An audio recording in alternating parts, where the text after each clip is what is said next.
If you can please take your seats that we can start. Boa tarde. That's the only Portuguese I know well, but boa tarde. Es un placer, but that's Spanish almost, so please take your seats.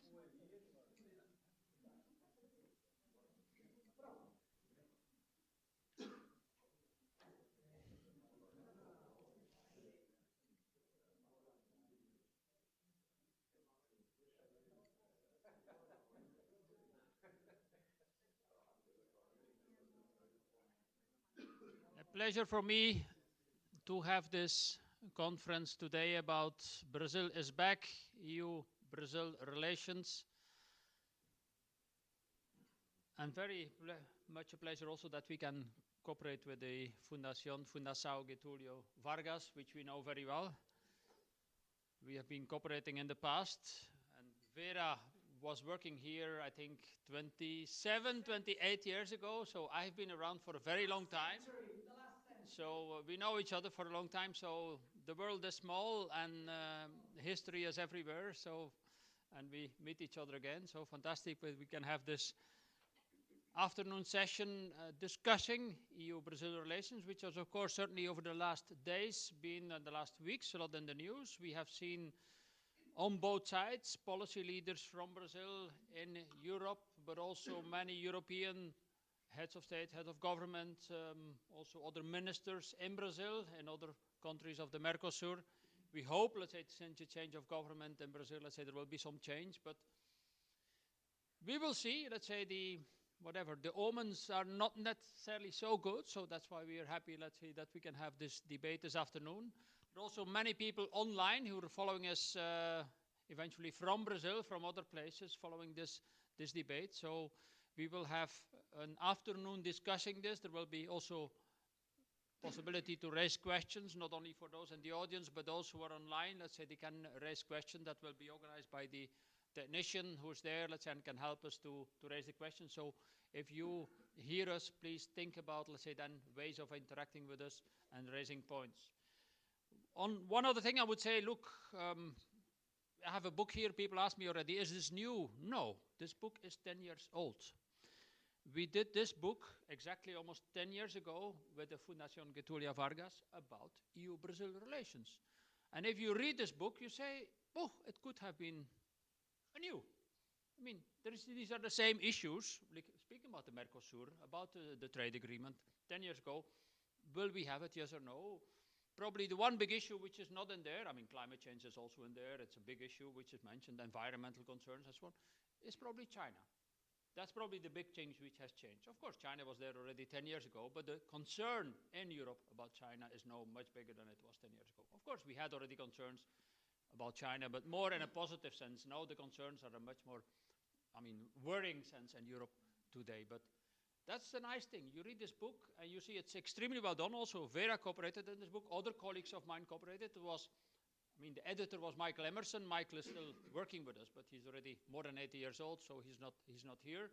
But it's extremely well done. So read it and then try to look at some websites, and you will be fully updated about the EU-Brazil relationship. So that's the nice thing about it. But of course, we hope, let's say, there will be some progress, because this, I think this EU-Brazil relationship is extremely important. And that's also why we have seen all these policy leaders, also von der Leyen, going to Brazil, trying to resuscitate, let's say, last week. It was only last week, Monday and Tuesday, that she was in Brazil. And before that, let's say, Scholz has been there. I think the French Minister of Foreign Affairs has been there. So there is a willingness to revive the relationship. There is also an extreme, growing political concern that we, for political reasons, because of China, we need to revive this relationship. But I hope, let's say, we will see this happening over the coming months and year. Let's say that we really see progress in this relationship. And that's the purpose of this afternoon seminar, that we can look at different elements of this relationship. We have some of our people involved, let's say, who are working on these matters, on, for example, value chains, on which Andreas is working. Very big issue now in Europe, also in the post-COVID context. But also have others, and we're very happy, let's say, that we have the Fundación FGV, with whom we can cooperate, and hope, let's say, we can cooperate again in the future. So I pass the floor to the president of the Fundación Getulio Vargas for a brief introductory word, but again, happy to see you all here and happy also to see that you have come over, especially for this event. And then I leave it to my colleagues, let's say, to start the first session. So, President. Thank you very much. It's a pleasure to be here. I have to tell you one thing. I travel a lot around the world, and I clearly see many issues repeat around the world. Basically, people are afraid of what's going to happen to the power of buying things, the quality of their life, how they are going to be able to support their children, what's going to be the security of your region, your country, I mean security against crime, what's going to be the security in terms of military security, and so forth. Most of them see Netflix. Most of them use Google. Most have Facebooks. And all of them, except for few economists, very few, understand the fragility of a current economic environment. We never had a period where we have 120% or 130, correct me in the number please, debt to GDP ratio for Europe. 180 in Italy, 260 in Japan, over 100, a little bit over 100 in in the United States. And that means that Keynesian policies have become extremely dangerous. Monetary policies seem not to work as they worked before. We have new forms of money. In Brazil, we have something called PIX. I can transfer money to the beggar in the street through my phone. He has a phone. I transfer money to him. It costs nothing to do. I can buy a car with that too if I have enough money in my bank account. But that means that my bank manager,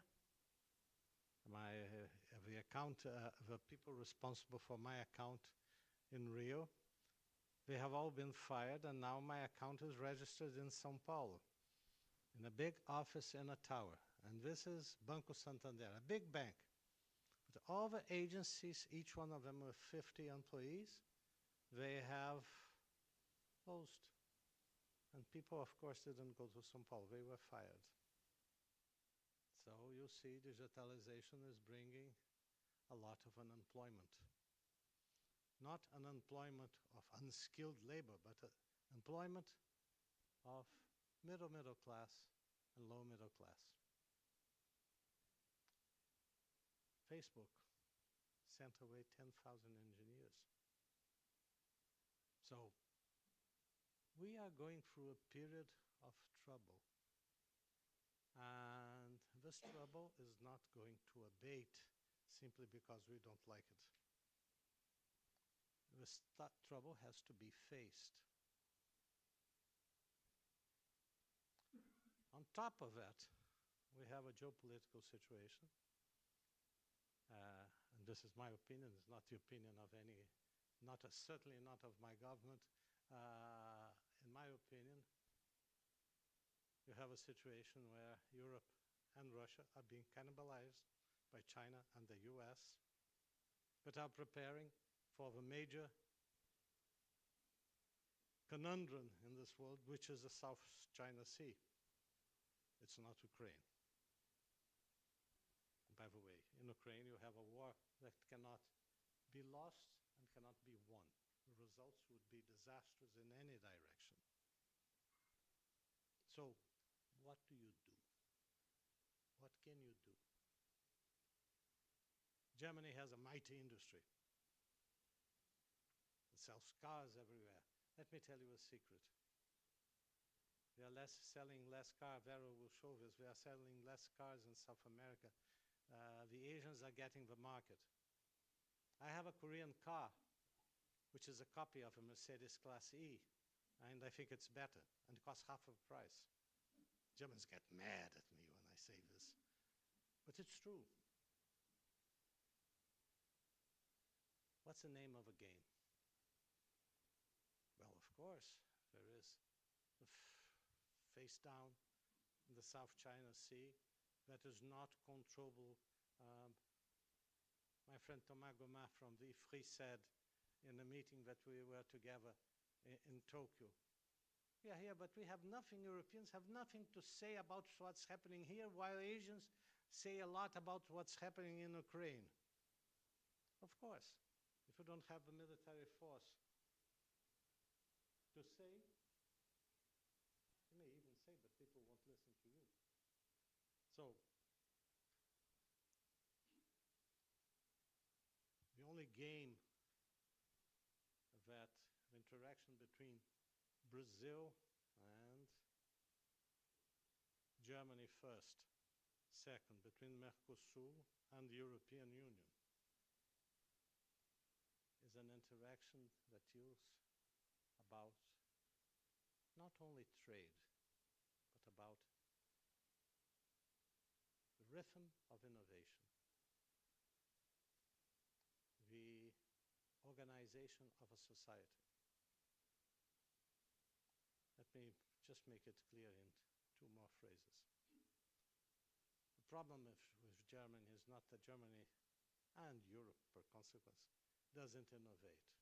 It innovates. The problem is that the Chinese and other Asians are innovating much more. So the supply of innovation is increasing, and therefore the relative price to natural resources is going down. Moreover, we are getting a larger share of the results of innovation. But this means that the base of industrial development is being transferred to Asia. Their middle class is going up. Yours and the American. The Americans are resisting more. There are other reasons for that. Is going down. It's as simple as that. What does a deal with Mercosur mean? South America mean? A deal means a broader base where to spread the yearly fixed cost of innovation. It's not difficult to understand. On our side, we are not so good. We love to come to Europe, visit Europe. There is a Disneyland side on Europe for us, okay?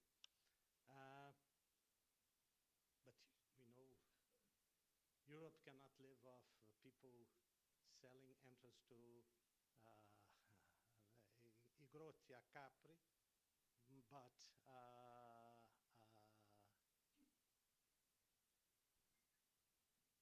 Europe has to innovate more.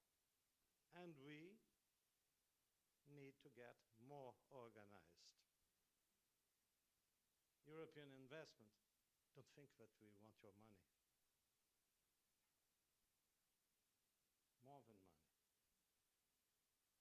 We want Europeans, and we want your organization. From certain companies, certain activities. Money we have. Brazil has more international reserves than any European country, which is not a great advantage. But nevertheless, we have $350 billion of reserves. It is a lot of money, and the European Union has about 400. The European Union. Now that England is out, I don't know how much is left, but it used to have 400, 450. No. Okay. So there is a sub-game. It's not the whole game, but there is a sub-game that we think could be important for all of us, which is You gain a larger market. We gain more organization. And this game has a subproduct which we think is very important. Now that this confusion of having mixed two very ancient geopolitical currents in Europe for the last 50 years, I mean the Atlanticist Plantagenet view of the world with a Habsburg Bourbonic view of continental Europe, now that these have uncoupled, and I'm telling the truth, just look at your history. It doesn't mean that you're going to have a war between yourselves, but now that these have uncoupled, we find that, and maybe we are over pretentious, an agreement between the European Union, continental Europe, and Mercosur, which will end up encompassing all of South America at the end, most of it, will benefit peace, will help balance democracy in the world. Even under the stress that the Americans are bound to suffer if they don't manage to improve their middle class. Even under the stress the Chinese are bound to suffer if they don't recover their growth rate very fast. In both cases, I don't think it's easy. So we have an opportunity. Many people don't like this opportunity because they have vested interests. Not only here. It's not only the people that want to protect the potatoes. And by the way, we don't want to sell potatoes to you. All this political structure in certain countries, which is supported by agriculture, extremely subsidized agriculture, that hampers every effort of Africa to have a decent agriculture. Well, it's not only that, it's more. We lose a tremendous opportunity by not having an agreement. But don't take for granted that, but these Brazilians, they need us. We would love to have you together. We'd love to be partners. But look at the numbers. We are already growing this year, which was supposed to be a disastrous year. The first numbers that came out were quite good. Inflation is down to 3.5%. What is inflation in the UK? 8. In Germany, 8. In France, 8. And tell me, we at FGV, we measure inflation properly. Okay? And politically. And our growth rate. After all, we are having a 10% real interest rate. Does anyone know, anyone who's not Brazilian know, who hasn't lived in Brazil, what is a real interest rate? It's how much you pay above the inflation. So if you have 8% inflation and you pay 2% interest rate, your real interest rate is negative, is -6, and you are defaulting on your debt. It's a legal default, but you are defaulting.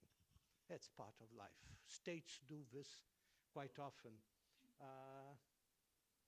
10 lira 500 years ago were a lot of money. 500 years later, when it ended, you needed millions of lira to buy what 10 liras bought. So there was a default there. The same for pesetas, the same, the Germans have forgotten because they forgot that period, Millionen, Billionen of Reichsmark. But the the fact is, you cannot have a real negative interest rate forever. So what's the situation now? You have to invest more to compete, but you cannot lower taxes in order to leave companies to invest, with money to invest. You cannot raise taxes for the government to invest in innovation. But if you don't invest in innovation, the Chinese will continue. They have a much lower level of taxes in China. They have much lower indebtedness, yet they have a huge crisis too, but fiscally they are in a better position. So, if we don't have a deal, I can assure you one thing, and our ambassadors are here. They don't have anything with what I'm going to say, but I tell you, we are not going to commit suicide.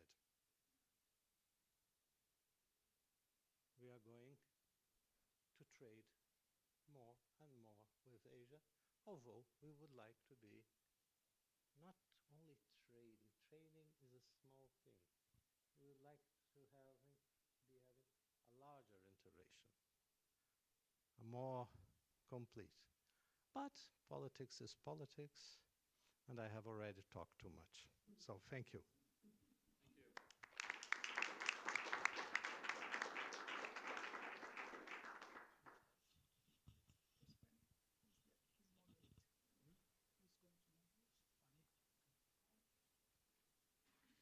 Okay, Fanny, you take over. Thank you, Carol, and thank you, President Leal, for this Geo-economic. Speak up. Yeah. Okay, for the people online, yes. Thank you, and good afternoon, everyone. Thank you for joining us in this rainy afternoon in Brussels. Thank you as well for those who are tuning in online. You are more than welcome to offer questions to the panelists. This first panel will deal with the opportunities in the EU-Brazil strategic partnership. So I am lucky this is quite the optimistic panel that we have, of course, with an eye on the challenges. And then after a coffee break, we will zoom in on core trade issues and the Mercosur deal, which will be mentioned, of course, in this panel as well. But we will focus on the opportunities, in particular regarding the twin transition. And for this, we have a great panel of speakers that I will invite to speak first. And later on, if you have a question, we will come back to this. First, Mr. Brian Glynn, Managing Director for the Americas at the European External Action Service. The floor is yours. Thank you. Very good. Thank you very much. Thank you for that introduction.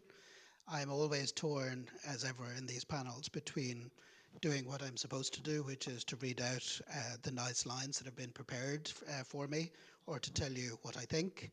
But as I don't get paid to tell you what I think, I'll probably try to balance it more towards what's written down here. My own experience with Brazil is not that long-standing, but in 2014, I had the honor of being appointed Ambassador of Ireland to Brazil, and I was there for 4 years, in which I think, as an apprentice ambassador, I learned pretty much everything one would wish to learn, and some things one would not, from the trade of being an ambassador. In my current role as Managing Director for the Americas, my responsibility is wider. It's the EU's political relationship with all the countries in the Western Hemisphere. And of all the countries in the region, I'm becoming more and more convinced that Brazil and the European Union always seem to have their political cycles out of line. That when Brazil wants to do more things with the European Union is looking at the wall, and when the European Union comes running back, Brazil has other priorities. I think that the current moment is one at least where we're not running away from each other, put it that way. We have had a series of high-level visits, including most recently the President von der Leyen, as mentioned as well. We've had other heads of state and government from the European Union going to Brazil, and they're going to Brazil with the same message, and the same message is, can we please now try to do the things that we have said, including in that book 10 years ago, the things that we want to do and the things that we should do. And obviously, our friend, the EU-Mercosur negotiations, does hang over the relationship perhaps a little too much. And I have the advantage on this panel of being someone who, as Ambassador of Ireland to Brazil, used to give people all of the reasons why we shouldn't have an EU-Mercosur agreement. And in my current job, I am 100% convinced that we absolutely should have an EU-Mercosur agreement. So I have seen it from both sides, both on the European side and on the Brazilian side. We have a summit coming up, an EU-CELAC summit on the 17th and 18th of July. This is part of a wider program of the European Union to take seriously the relationship with Latin America and the Caribbean. It is something that I heard on my travels, and the High Representative Josep Borrell also heard. We didn't hear very much from you in the last few years. The pandemic was partly responsible, but there was a sense that when Latin America was going through a certain crisis, be it political or economic, that the European Union was not as present as it used to be. Some of that does lie in history. If you go back to 1990, picking a year at random, the European Union was richer, Latin America was poorer, and most of our relationship revolved around a very large development cooperation program. Fast forward 30 years, the European Union is still rich. Latin America and the Caribbean is much richer than it was before. The lubricant of that large development cooperation funding is no longer there. It's a much smaller amount, and we're having to be a lot more clever about how we use the small amount of money that we have and adapt it to current circumstances. We in Europe, as you know, are going through what we believe to be an existential moment where one of our neighbors has been invaded. This has consequences across the board, political, economic, social, and we have been very grateful for the support that we have received from Latin America. There is a difference of opinion among some world leaders about how we bring this to an end. Some say this is a war that we can't win, and nor is it a war that we can lose. At the same time, the support of Latin America, especially in a UN context, has been the most resilient of any part of the world. And there is only a difference in terms of emphasis when it comes to how we wish to see this conflict ending. Our emphasis is always on PCS, but a just and sustainable peace in accordance with the UN Charter.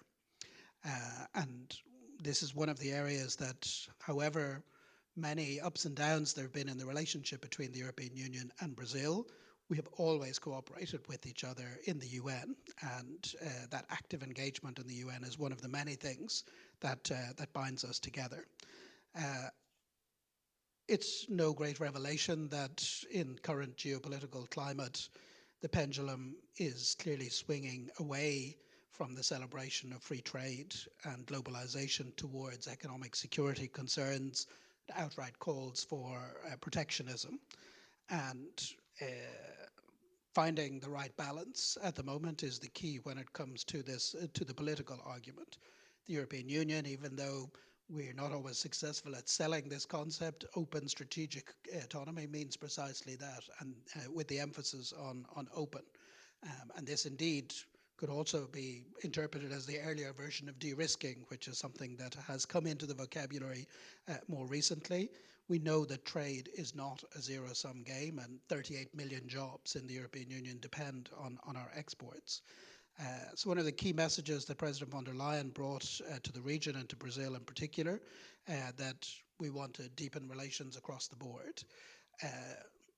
We're not naive. We know that each country is different. They have different circumstances. We already have a strategic partnership with Brazil that is a vessel that can be filled depending on the common interest. I'm sure Pedro Miguel will say a little bit more about the positive things that they both spoke about as he was in the room for their meetings in Brasilia. But certainly some of the areas that we have identified as being areas where we need to work together are precisely in the digital area. And one advantage the European Union has over the United States is that we may not be the most innovative, but we will insist on making sure that any new innovations are regulated appropriately. And our Digital Services Act, Digital Markets Act are being used as templates across the world for those who want to take advantage of the deep dive that we have done on the consequences of the digitalization of our world. Artificial intelligence is another area where across the Atlantic there is perhaps a greater reluctance to begin with regulation of this very dramatically groundbreaking technology that is affecting all of our lives already. We now have a draft legislation that has to go through our process in the European Union. That is something that is being looked at by our partners elsewhere as well. And I'm sure that it's an area that we will discuss more with our Brazilian partners. On the strategic partnership itself, I think you can focus a little too much on the formal aspects of a strategic partnership and a box-ticking exercise. Did you comply with all of the frameworks of the strategic partnership? Did you meet X, Y, and Z? The reality of what has happened, particularly in the last few months, is that particularly on the Brasilia side, there have been an enormous number of visits from EU commissioners, from the European Parliament, from EU member states, and indeed, as I mentioned, President von der Leyen as well. The message that comes from Brazil when we go there is a positive one. It's one of cooperation, but it's one, of course, that takes into account that there have been a lot of changes on the European Union side in the last few years, particularly when it comes to autonomous legislation. We, as you know, in the European Union are not shy about regulating. We're equally not shy about introducing legislation that sometimes causes difficulties for our partners. Some of that legislation, when it comes to deforestation in particular, our line is, please wait until this legislation is being implemented. It is not intended to stop trade. It's the opposite, in fact. We just want to have clear rules about setting a date, a cut-off date from when we consider deforestation can be adjudged to be continuing to damage the climate. And if the countries in question have not been engaged in deep deforestation after a particular period of time, they will not suffer the consequences of this legislation in the same way. We've also agreed to start a high-level dialogue on climate and environment at ministerial level, which is another thing that will, I think, hopefully assuage some of the fears about these questions. I know that we're supposed to speak for 7 minutes. One of the things I learned in Brazil was to talk for far too long. So I'm going to try to come towards an end of my notes to make sure that I don't get fired by not saying what I should say.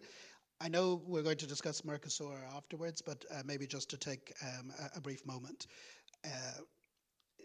Stepping out of the context of EU and Mercosur, the European Union has enormous experience of doing trade deals, association agreements, and the European Union rarely does just trade deals. They're mostly association agreements that take into account the whole range of sectors that can benefit from the deeper cooperation that a trade deal brings. There are very few examples, and very few examples that I can think of, where a third country has found itself poorer from having a trade deal with the European Union. And that is never the intention when the European Union signs up to a trade deal with countries. There are other countries in the region who complain about our farm-to-fork legislation. In the case of Peru, for example, in response to that, I noted in political dialogue with Peruvian colleagues that 20 years ago, the trade between the European Union and Peru was 1 billion. 20 years later, it's 10 billion. How did that happen? It happened because we have an association agreement, and that association agreement allows as well for an exchange of views on our legislation and the ways that countries can deal with it. We do have some work to do to bring the Mercosur deal over the line for a second time. And that work largely involves trying to square the circle of our interpretation of what is needed to interpret the agreement and the Mercosur side. Our interpretation was a draft that we sent to the Mercosur side on additional, what we call an additional instrument, clarifying the environmental clauses of the agreement. We're now waiting for the Mercosur side to come back to us on this and on other issues that they believe should also be covered. I will conclude by saying I'm absolutely convinced that if we're both in the same space, as I think we are, that all we want to do is interpret what's in the agreement in order to conclude. Solutions can be found to all of the issues that are still on the table. And filling that gap, the European Union-Mercosur trade agreement gap, would be a great achievement for the European Union. It's certainly in our interest. We believe it's also in the interests of Mercosur. And a Mercosur that has an association agreement with the European Union will be a Mercosur that's much more likely to conclude similar deals with other parts of the world as well. So I look at the relationship at the moment with optimism. I hope our political cycles are a little more in line than they usually are. And we will try in this period to do as much as we can to bed down some of those issues that in the past have caused friction between us. Thank you very much, Mr. Glynn, and thank you for placing the emphasis on exchanges of views. I should have probably said this before, but this is not a Chatham House event, meaning that, as you know, this event is recorded, streamed on YouTube, and everything you say can be heard. But this was a very positive message to hear, so yes. I now call into Ambassador Pedro Miguel da Costa e Silva to present the, I would say, the ambitions and expectations of Brazil on the Brazilian side. Well, good afternoon. Thank you very much. I'd like to start by thanking Mr. Simonsen, Mr. Lanu, FGV, and CEPS for inviting me to participate in this event. Important, necessary event. I did not prepare anything to say here today because I thought it would be interesting to continue after listening to the previous speakers, and I was right. It was a good hunch on my part, and previous speakers brought up a series of issues that I think that will help me organize my words here today. Mr. Lanu showed his book and said the recipes are all there. We know what we need to do, and you're right. I think we know what we need to do. Maybe what we need to, and Brian used a very good expression that I'm going to ask for his copyright, the empty vessel, filling the empty vessel. So I think that those concepts help us get where we need to go. One of the interesting things of being an ambassador to the European Union is that you realize that you have this excellent relationship of Brazil with the individual European countries, but this does not necessarily reflect in the agenda between the EU and Brazil. It's an interesting phenomenon that I would like to change, but it's complicated. But I told my minister that I think that this is something that we need to work on. Not only Brazil needs to work on this, but individual European countries and then with the EU, see how we can change a bit this dynamic. I think this is the missing element, the missing link, because if you look at the relations between Ireland and Brazil, Germany and Brazil, Italy, we have all these mechanisms, sometimes joint commissions, yearly exercises where we talk about trade, we talk about technology, we talk about education. We should have the same thing with the EU.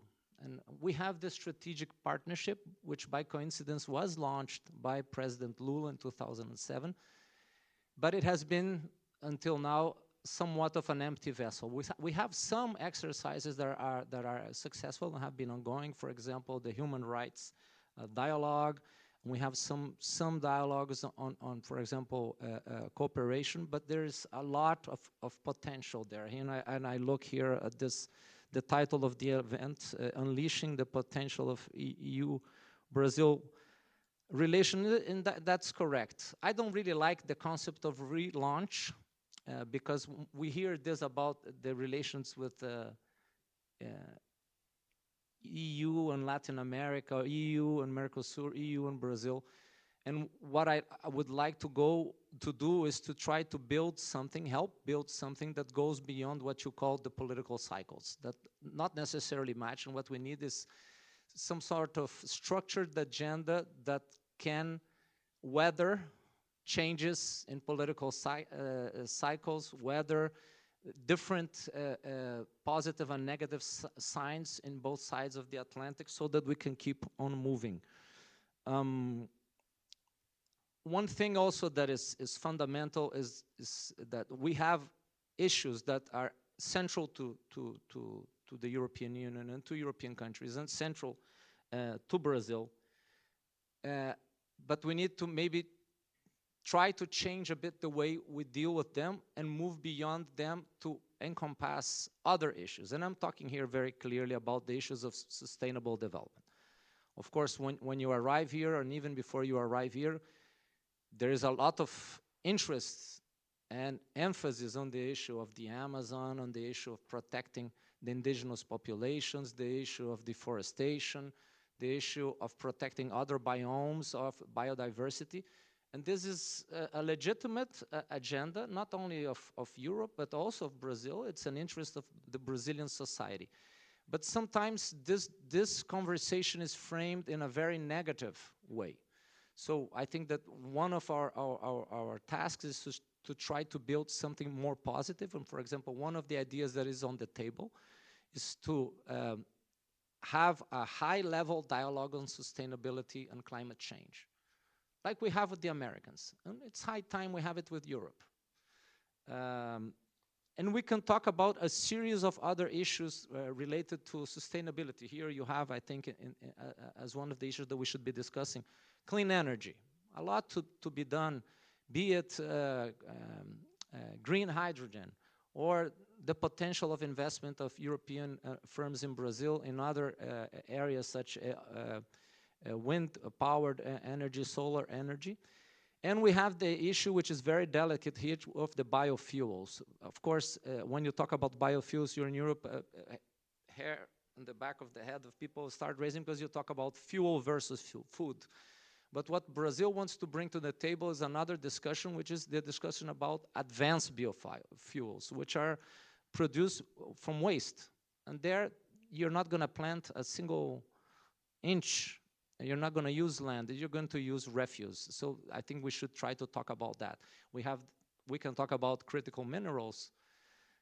We need to talk about education because Brazil will only move forward if we improve our education. We need to talk about science and technology.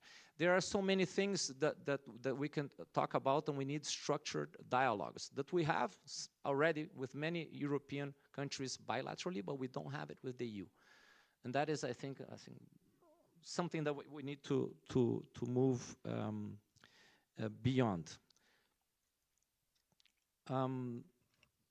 Now, my last point, 6 minutes, 26 seconds, is what we need more, and I don't want to avoid the issue of the agreement, even though I'm not going to be speaking about the agreement, I'll be listening,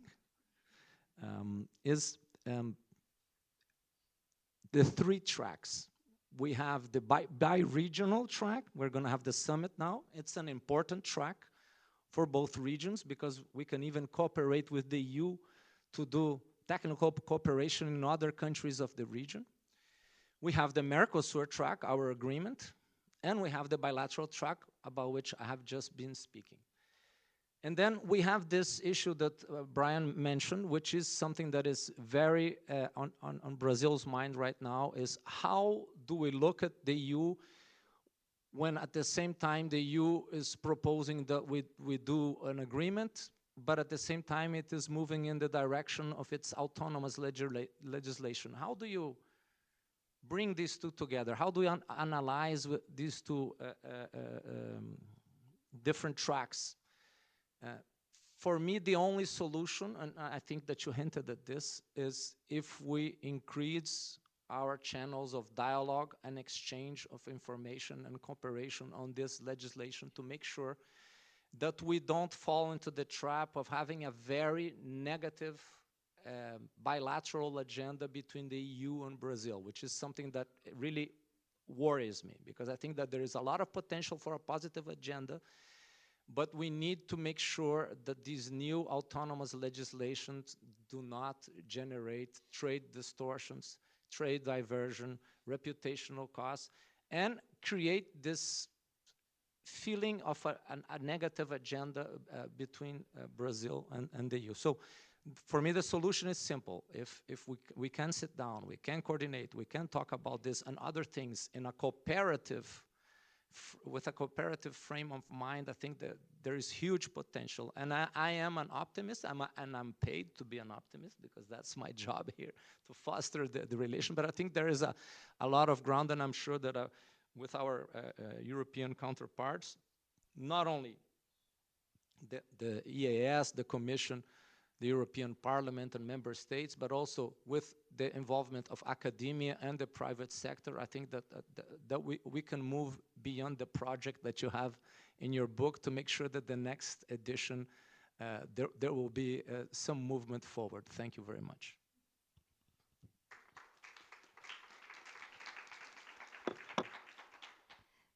Thank you very much, Ambassador. What you say is quite reminiscent of what is said about the trade and technology councils and dialogues between not only with the US but also India. That you know, we work a lot on India here at CEPS. They they have their own ambitions and they don't want to be given lessons either. They want a true dialogue, honest and focused on the hopes and possibilities. You mentioned the private sector. Now we will hear from this perspective from Eleonora Catella from Business Europe, Deputy Director at Business Europe. The floor is yours. Thank you. It's on? Very good. Yes, now I hear myself. Thanks a lot for the invitation. Thanks for inviting the private sector to share its views. And let me start by commenting on the title that you have chosen for today's event. Brazil is back. That's a great thing to hear. But also it's good to hear that maybe Europe is back for Brazil too, which is a bit what has been mentioned by the ambassador as well. I think we have heard also previous speakers go into why there has been, let's say, a cooling of relations in the relations recently. I think it's fair to say that we have had a period where the strategic partnership has worked well with the bilateral summits regularly every year between 2007 and 2014, with visits regularly between Brazil and the EU. Business Europe has been involved together with the private sector in Brazil, CNI, in organizing the bilateral business summits, and then these have been discontinued. And I don't want to look into the reasons. Director Glynn has mentioned quite a few of them as to why this has happened. But it's good to see that maybe now we are ready to turn the page on both sides, and we are ready to see that we want to rekindle the bilateral partnership. It's fair to say that it is below potential, and also what is even more worrying is that it has gone under a declining trend, the relative importance that we have for each other. The EU used to be the main trading partner for Brazil, and now we are in third position behind the US and China. And at the same time, Brazil is looking at other partners. The European Union needs to show that we are a reliable partner, a committed partner, and that we have an interesting, attractive offer to Brazil, that we can be partners together towards a sustainable economic development that is suitable for us both, that is interesting for us both. So how do we do this?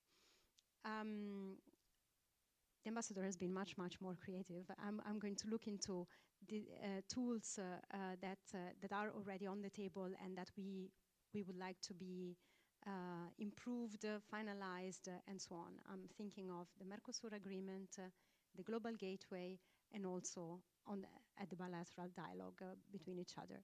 So on Mercosur, I don't want to say too much because I know that you have a dedicated panel, but it is the top priority for Business Europe. It is the most important agreement, not only that we have in the pipeline at the moment, but also it's even more important or covering more trade than other agreements that are already in force. And it would be a true game changer from a geopolitical point of view, economic point of view, a sustainability point of view between each other. So we really hope that the additional instrument and the ongoing talks can be finalized in a successful and balanced manner for both sides as soon as possible, and that we can advance towards ratification still during this political cycle. That's the top priority for Business Europe at the moment. And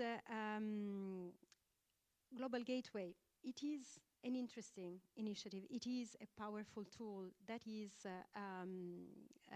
there to unlock investment, enable the private sector on both sides to work on projects that are of strategic interest for both sides, for Brazil. So looking at what is of interest for European companies, local companies, for Brazilian companies, in areas that have to be good for the local development as well, for in key areas like climate, clean energy, but also digitalization. So here the two recommendations would be to really look at the priorities. What are these projects? So what are the projects that deserve such attention? And also clear information for companies. How can we and Brazilian companies participate in these projects? Because at the moment that can be improved. So we need clear and transparent procedures and clear information on that. And finally, I do agree absolutely that we need to improve our bilateral dialogue. As European companies, we feel on ourselves, on our business operations, the impact of this flurry of initiatives that the EU has proposed in this political cycle on sustainability, on greening the economy, on also digitalizing the economy. These are welcome developments, but they are incredibly difficult. They entail such big investments also for us, and let's imagine for our partners who can really be caught off guard. That's definitely the last thing we want to do. So we need to improve dialogue at all levels. So business has a role to play. A business organization like Business Europe has also a role to play with contacts with its counterparts and businesses, both in the EU and in Brazil, the EU institutions as well, at all levels in terms of information exchange, but also capacity building, concrete support, also financial support, to ensure that the rationale behind the legislative initiatives is well understood. Why are we doing this in Europe? Why are we really committed to greening the economy? What kind of synergies we can also create with private sector between the two sides. Also to favor adaptation, to ensure that there can be adaptation and there can be also compliance. So we have to recognize as European Union that we are sometimes a very difficult or complicated partner. We need to make sure that we are also attractive, and we need to explain why our model is an interesting, and it is a win-win for both sides. Because we have legitimate questions and from our partners like Brazil, and we have to find the right answers. We need to address these legitimate concerns when they are asked. So I think it's very positive that this year we have seen finally that we have a strategy for Latin America. There has been a lot of attention to the Asia Pacific for clear reasons, and it's good to have also a strategy for this region, because it seemed that we gave it for granted, and that's not what you want to do with good partners. It's good that we have seen an official visit of President von der Leyen to Brazil. We hope that also President Lula will come to Brussels for the summit.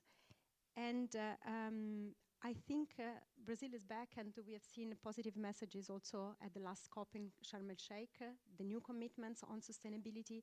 I think if we could have even a visit of Minister Marina Silva, Minister for the Environment, explaining also all the things that Brazil is actually already doing to support sustainability, to fight deforestation, to fight climate change, I think this would be beneficial to facilitate the ratification process of the Mercosur Agreement. So I think we need to show each other that we are committed partners and that we are ready to embark and in a new phase of the relationship where we are again central for each other. Thanks. Thank you so much, and also for keeping to the time. I'm sorry that we are running late, but it's all very interesting, and thank you for using also the word not taken for granted. I think the EU private sector and the EU knows that it's a very competitive landscape, and Europe is back, Brazil is back. We are inviting each other to discuss opportunities. I also I hope we have some time to get back on the global gateway and the opportunities for the private sector.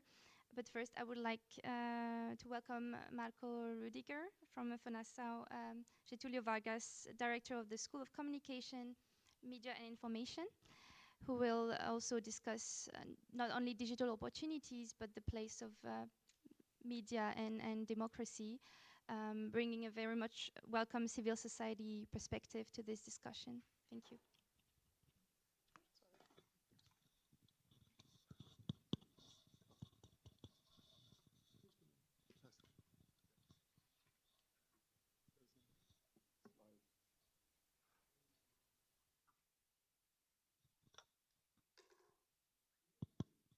Okay.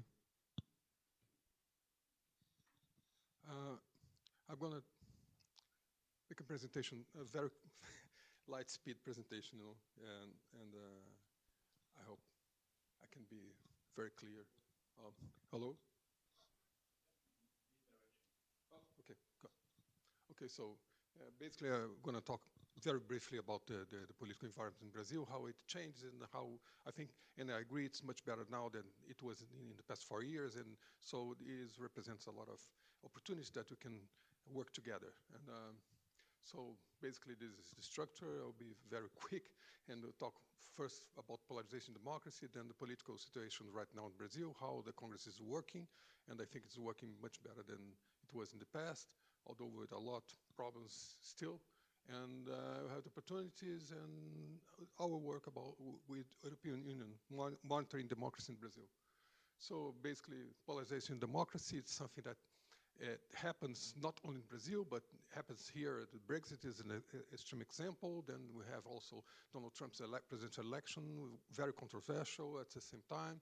And Brazil, in more than 10 years, the social networks have been impacting, communication have been impacting a lot the social dynamics and the political process in Brazil. So this is a reality that we have to deal with, but give us a lot of clues about the political environment, how the perception of social society about what's going on, and their eagerness to changes and support of certain policies instead of others. So basically, our elections 2018 was extremely polarized, and there's a lot of influence of social networks, and the political process go very, very strongly through this channel. 2020 also, it was quite complicated. Everyone who read yesterday's Financial Times article knows about what happened in Brazil, the danger that it was, but institutions became and showed themselves extremely resilient, strong, and I think this is a very interesting factor for you to take into consideration when you think in terms of Brazil, because institutions in Brazil works. So this is just an example of the highly polarization that we had. And in 2019, we had this protests in the streets. Voting machine fraud is about trying to damage the credibility of the political voting process in Brazil, which was not true anyway. And so the debate is still extremely polarized. This is the discussion about fake news this year, extremely polarized as well.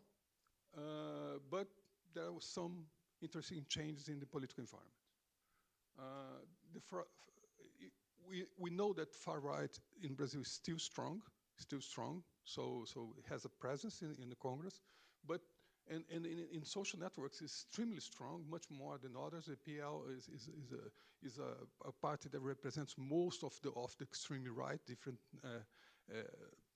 players and key actors are there, so they're extremely strong. However, we have a more stabilized scenario with a growing center right that it allows to some rational discussion about some important aspects of the policy towards the economy, especially economy, and can discuss with the government in the left, so it can bring some hope that we can have a more balanced political scenario, not the polarization affecting everything. But this, on the other hand, makes the government focus specifically and moreover on the economic issues. So the economic agenda is prioritized by the government, and it has a lot of support from the center in Brazil. So it brings some stabilization, which is interesting. And now we start to feel a more positive scenario in economics in Brazil, in the economy in Brazil, especially because of this capacity to discuss certain issues, special fiscal issues between the center and the left. And on these grounds, the center almost is not pushing a lot the government into debate in the social networks, letting just the extreme right try to say something against it, try to damage the credibility of the government, but it's not working. So I think that in terms of the certain agendas, Brazil is going well. And let me see, and it's changed the way people think about it. So it's in Portuguese, unfortunately, I didn't have time to translate it, but basically on May 2023, there were a lot of distrust in the economy and in government, and in June, what people are saying, in networks changes a lot. So it's a much more optimistic scenario for social society now than we had in the beginning of the year. So as the economic advance is increasing the capacity of the government to negotiate more and more, and hopefully we're going to have a second semester much better than the first one, and probably 2024 much better than this year. This year is still very complicated, but the scenario seems improving. Not specifically in certain agendas like identities and things like that, but basically on economy issues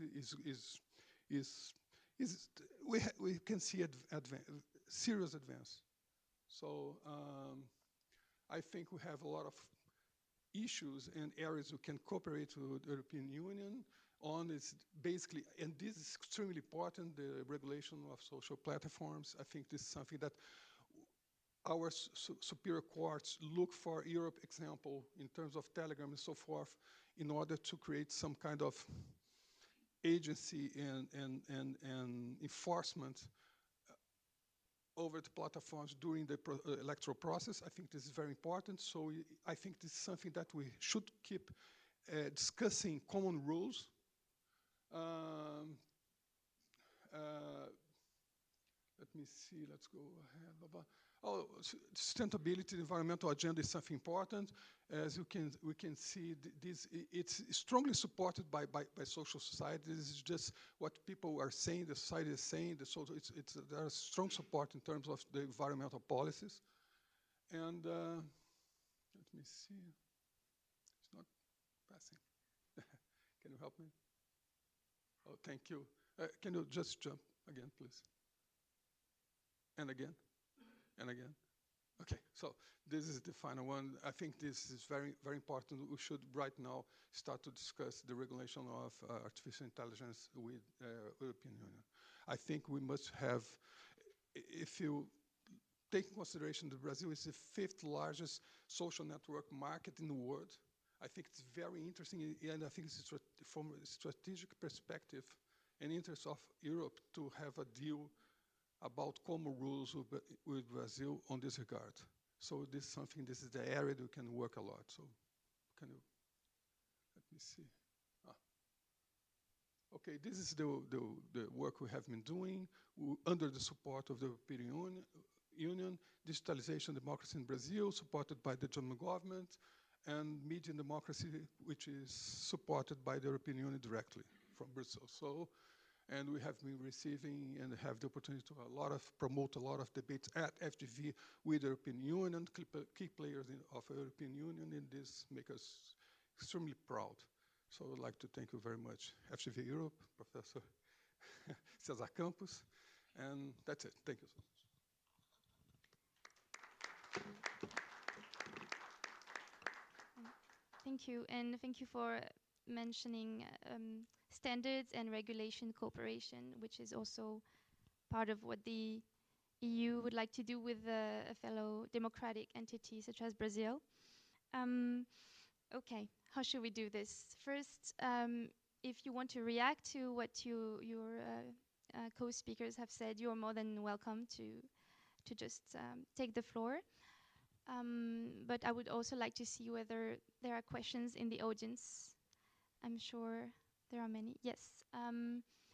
Thank you, Laura, for passing the microphone. Please introduce yourself and let us know who you're addressing the question as well. Should I give my mic?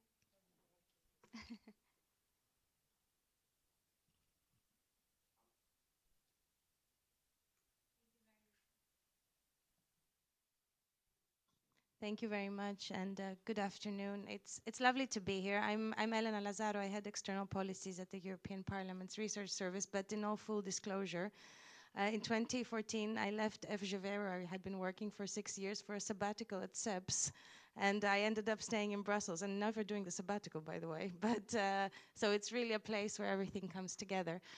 I have a question which on an issue that was in that strategic partnership that I know that we don't talk about issue by issue anymore, but is still there, and that has come back but hasn't been mentioned. As far as I remember, in that strategic partnership, there was also a commitment to work together for multilateralism and a certain enthusiasm at the time about Brazil's South-South cooperation projects, which were not just diplomacy, they were also tangible triangular projects. Today in Brussels, and I know Brian Glynn will confirm this, in the EAS, but also in the European Parliament where I work, we talk about something that the ambassador doesn't like. We sometimes call it Global South, other times, I know, Ambassador, you don't like that term, but we talk about the countries that are not in the EU, not the US, and the way they are thinking about the world. So I wondered if you at this moment see that area, engagement with the Global South, as something that Brazil is looking to be a protagonist in the next years, and secondly, if EU-Brazil relations will again, if there's a potential for the EU and Brazil together to engage partners in Africa and other countries that are relevant at this moment in the context of the global battle of narratives and bifurcation of the world that we sometimes talk about. Thank you.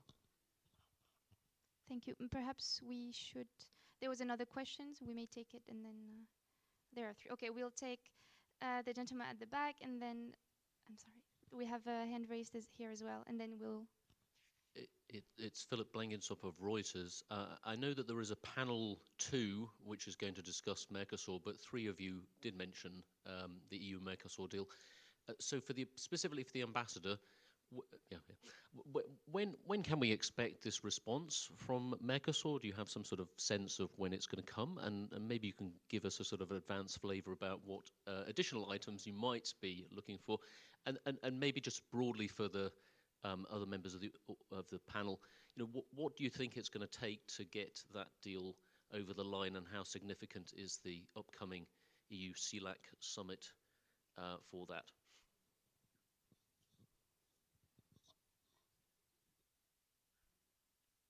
Thank you. Sorry, I don't believe you've introduced yourself. He did? Oh, I'm sorry. I missed it. But yeah, well, it's Philip Blenkinsop of Reuters. Oh, great. Okay, thank you. Apologies. And then the question from the lady here. Sorry. Good afternoon, Sarah Ann Arup from Politico. I'm just curious to hear the response to Philip's question, but also maybe could you give us a sense of the political moment that we're in right now with President Lula in Paris? What do you expect him to convey as a message, both to President Macron and also to Commission President Ursula von der Leyen? Thanks. Thank you very much for these questions. Perhaps we will give the floor. There were many questions for the ambassador, but of course you're all welcome to weigh in, and Mr. Klein as well, please. Yeah. He's my boss. You should start. While Pedro Miguel gathers his thoughts, because all the hard questions are for him to answer. One thing that never ceases to amaze me in a European context is how little we talk about Brazil. And this is something that Pedro Miguel and I have spoken about this, and my solution to this isn't one necessarily that is greeted with open arms in Brazil. When we talk about Brazil and the European Union, we have very vague notions of what Brazil is. It's mostly about the Amazon, and most people think that the Amazon begins in the suburbs of Rio de Janeiro. We talk about football occasionally when things are going well for Brazil. But outside of that, this is a country of over 200 million people, one of the top 10 economies in the world. Europeans know very, very little about Brazil. I turn that back to my Brazilian friends and say, you really need to do a little bit more when it comes to explaining that when Europeans are talking about deforestation and Brazilians are looking at a Europe that is completely deforested, while Brazil is one of the world's superpowers when it comes to renewable energy. 87% of its electricity generated from renewables, 50% overall of its energy requirements. These are things that if the narrative is going to change about Brazil in Europe, I think we need to hear more from Brazilians. And with a new enthusiastic government in Brasilia, this perhaps might be a good time for them to do it. When it comes to cooperation on multilateralism, South-South cooperation, Global South, we have never stopped talking to Brazil about multilateralism, and we do it every day in Geneva, in New York, wherever multilateral organizations are present. And 90% of that cooperation is incredibly positive, where we're very engaged with each other. Europeans, I think the West is learning a lesson that we should have learned a long time ago. They're perhaps listening more to other countries and telling them less exactly how something is going to happen in a multilateral organization without involving them early on in those processes is a better way of producing results for us. I think I will stop there and pass all the hard questions to Pedro Miguel. Thank you, Brian. Thank you for the questions. On the issue of multilateralism, we already cooperate a lot with the EU and different international fora, be it the UN, WTO, many others. So, of course, we can increase that, but it's ongoing. And I would only note that we, as part of the strategic partnership, we recently had the visit of Mr. Enrique Mora to Brazil for a dialogue on all these issues, not only the bilateral relationship, but on multilateral issues with Undersecretary Scorel. South-South cooperation, that's one I am very enthusiastic about.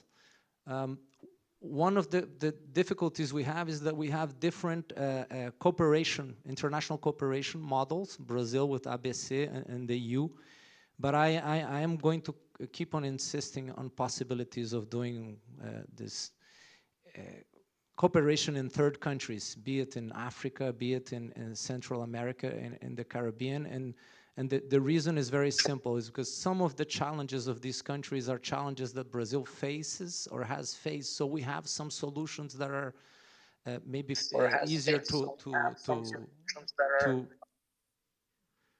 to use. On Mercosur, as maybe you know, but maybe you don't, I was, in my former capacity, one of the negotiators of the agreement.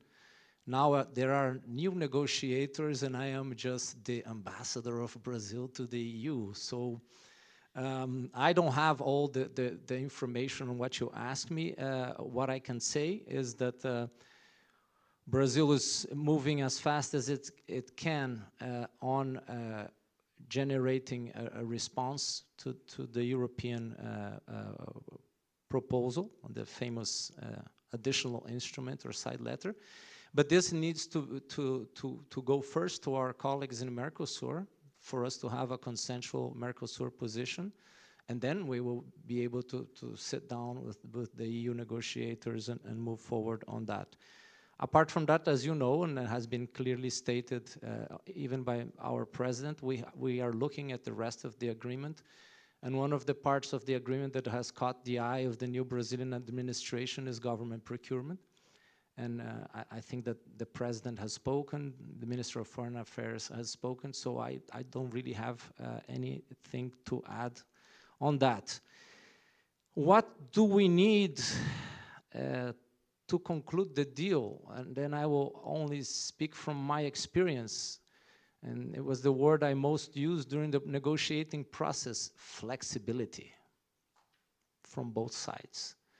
But I will say that, at least on my part, when I had that hat on my head, I exercised a lot of flexibility. So now I hope the EU will respond kindly in the same fashion.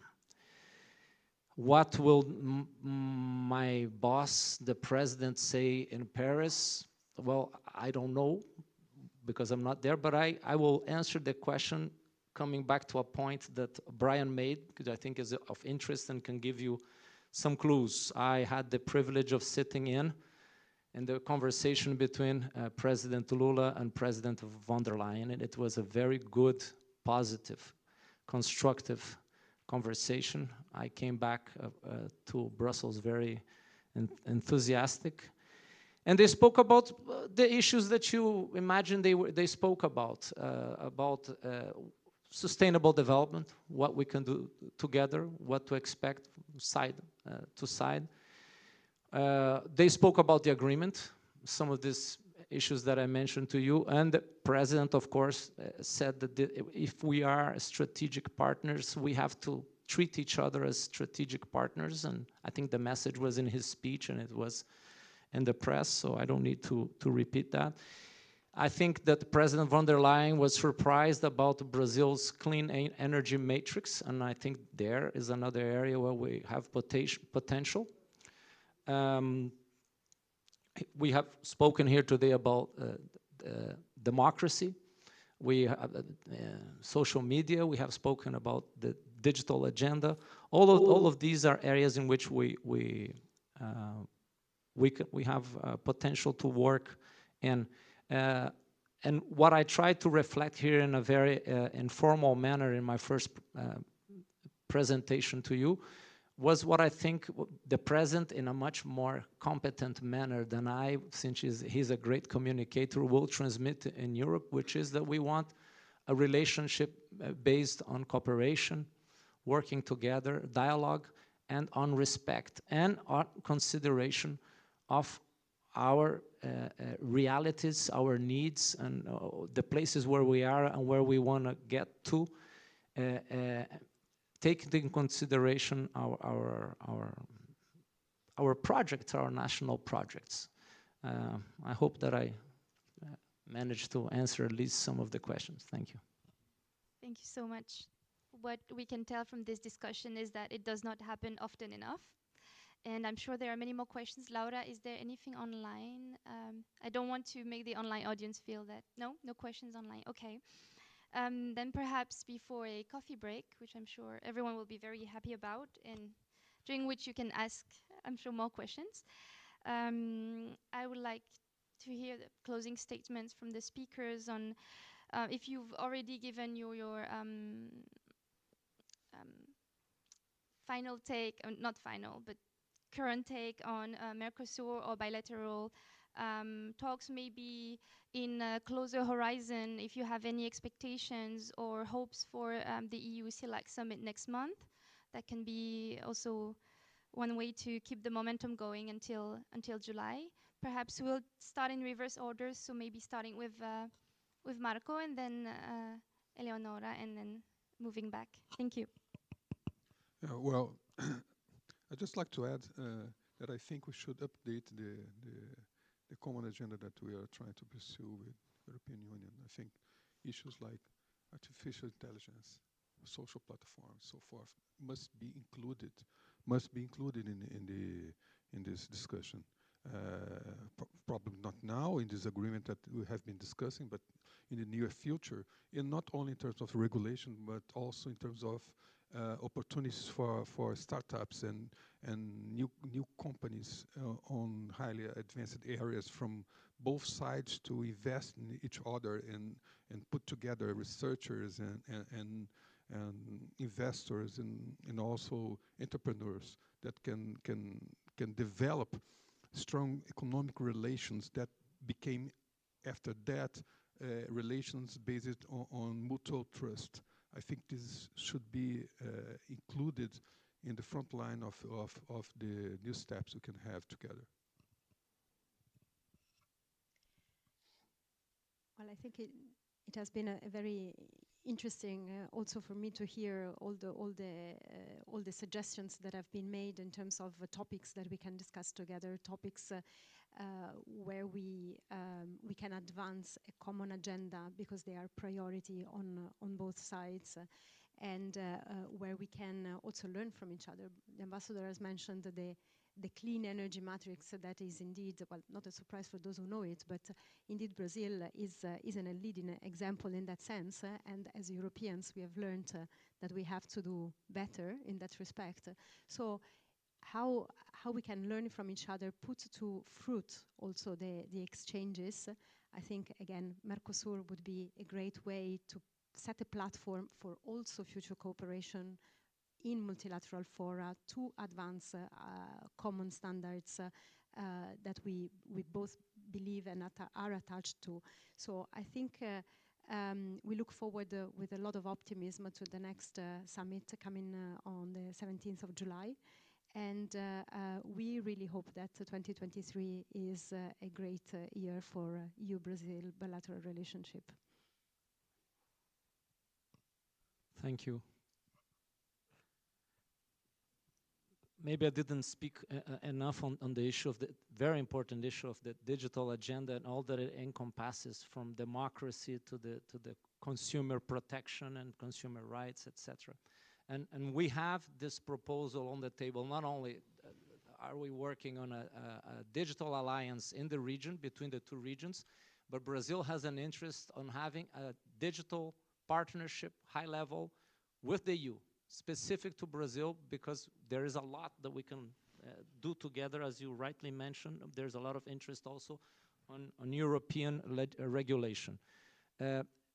Another issue, I mentioned green hydrogen. We recently had the president of one of the commissions of the Brazilian Senate that is working on the Brazilian green hydrogen regulation. And he came here to learn on regulation. Now, if we switch sides, then there are things in which Brazil can help the EU. For example, the EU has just started to talk about carbon farming. Brazil has been doing that for the past 40, 50 years. So Brazil can show a lot and share a lot with the EU on, for example, carbon farming. And then we can try to maybe give a positive twist to our discussion on agriculture, which is a very complicated always discussion. And finally, we're reaching the time for our summit, bi-regional summit. I think it's an important moment. As Brian mentioned, you have just put out your strategy and your vision for the region and for what you want to do with the region. I think that is a very welcome move and document. And what I hope is that, again, using your concept of cycles, that this interest and this agenda between the EU and Latin America and the Caribbean does not depend on cycles, nor on what is happening here in Europe or in the rest of the world. I don't want to talk about individual countries, but Mr. Lanoux mentioned one country that is the difference in the equation now in the relation between Brazil and Europe. And that is something that I don't like the concept of global south. I prefer developing countries and developed countries. Like I don't like the concept of the West, because I think Brazil is a much more a Western country than several members of the European Union. I know that is not something that I should say as in a non-Chatham House event, but it's unfortunately the truth.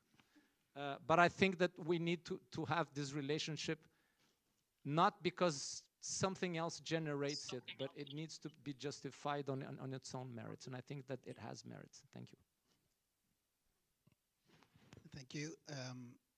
I want what Pedro Miguel wants. I think we discuss a lot what we need to do, and whether the time is right. Whether the time is right or not, we do need to do a lot of things together. And one of the reasons we're having a CELAC summit this year is because Brazil came back into CELAC. Didn't make a lot of sense having an EU CELAC summit if Brazil was outside of that process, because it would be like having an EU summit without Germany or France present. So our expectation for the summit is that Brazil will play a very important role, and President Lula will play a very important role. The structural issue that's been mentioned, it goes to the heart of what the High Representative has wanted since he started his mandate in 2019. It won't be a surprise to anyone to learn that a High Representative who comes from Spain would want to have a better relationship with Latin America, but it goes much beyond that. That part of the reason why we had such difficulties in difficult times to assert the importance of this relationship was the lack of a structure. So our hope is that out of the summit will come a commitment from both regions that this is the norm rather than the exception. We should have summits every 2 years. We should have foreign ministers' meetings. And it's not just about the bi-regional relationship on the European side. It's the relationship between the European Union and CELAC, Mercosur, the other sub-regional organizations, and bilaterally. When it comes to Global Gateway, I think you could have a full discussion about how important Global Gateway will be for the European Union's offer. It goes back to what I said before about the funds that are available to the European Union now, rather than simply continuing the model of a smaller amount of grant funding. The European Union is now leveraging the money that it has to de-risk private sector investment, mostly in the green and digital areas. And there will be announcements about that at the summit. And this is very much the start. So Global Gateway will become an important part of the European Union's offer the whole way down. And maybe just to finish with a small anecdote, the trading relationship that exists between Mercosur and the European Union and the trading relationship that exists between Mercosur and China are different. And when you look at the percentage in the relationship of manufactured goods between the Mercosur and the European Union, we believe that Mercosur has a lot more to benefit when it comes to reinforcing that trade with us, which may perhaps not be available when it comes to the other side.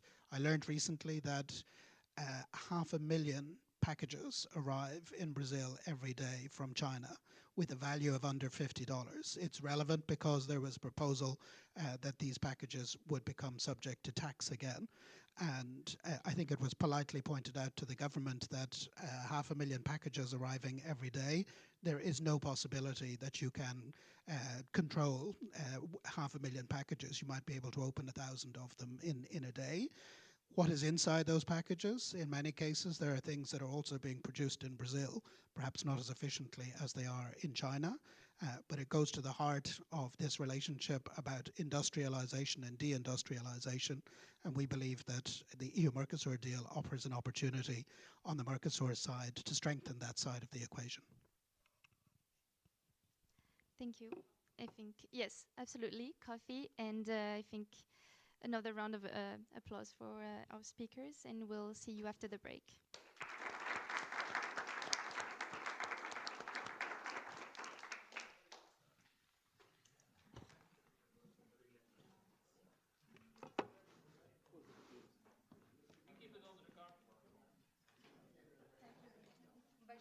Tudo bem? Tudo, obrigada. Prazer em vê-la. Não, também. Eu me lembrei tanto do senhor falando que não gosta do Hi, hello. Parlamento Europeu. Eu falei, a gente não vai usar Hello, just okay.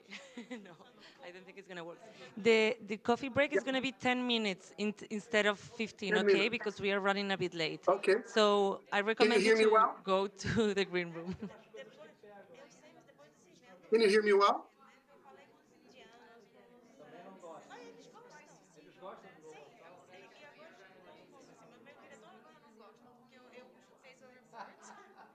Eu vou ter que ir, mas a gente vai se encontrar por jantar.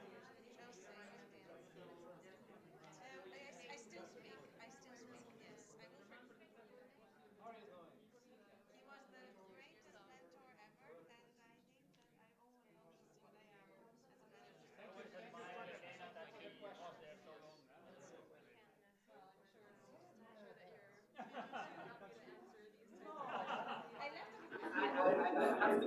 Hi, Daniel. Hi, Daniel. Daniel, can you hear me? Do you think you can hear me? Hello. I was the chief negotiator for the 2019 pact. So that's another reason why I have to be careful. Daniel, can you hear me? Should we talk in the chat, maybe? And then delete it?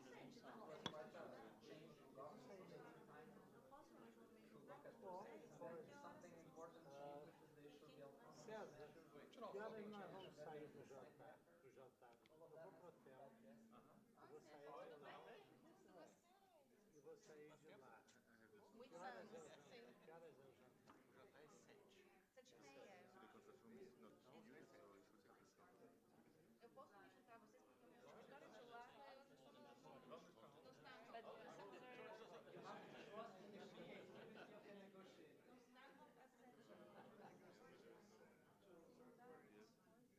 Okay. Hello, Daniel.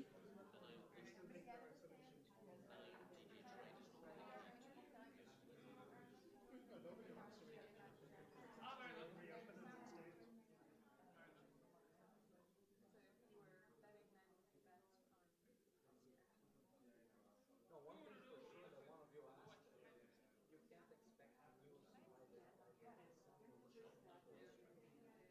That was never realistic.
Hi, Daniel. Hello, can you hear us? Yes, I can hear you. Okay, okay, perfect. We can hear you too. You are now on the screen, okay? Great. Everyone is having a small break, but we will be back in 5 minutes, if that's okay. Okay. Yeah? Yeah. Perfect. And uh, Yeah? how many minutes will I have finally? You will, 10 minutes you will have, okay? Because we have one speaker Okay, less, perfect. so you will have 10 minutes Yes. in total, okay? Please Wonderful. stick to the minutes because Thank we you. are already running late. Thank you, okay. If you Thank need you. anything, please write on the chat or just talk, okay? Okay, thank you.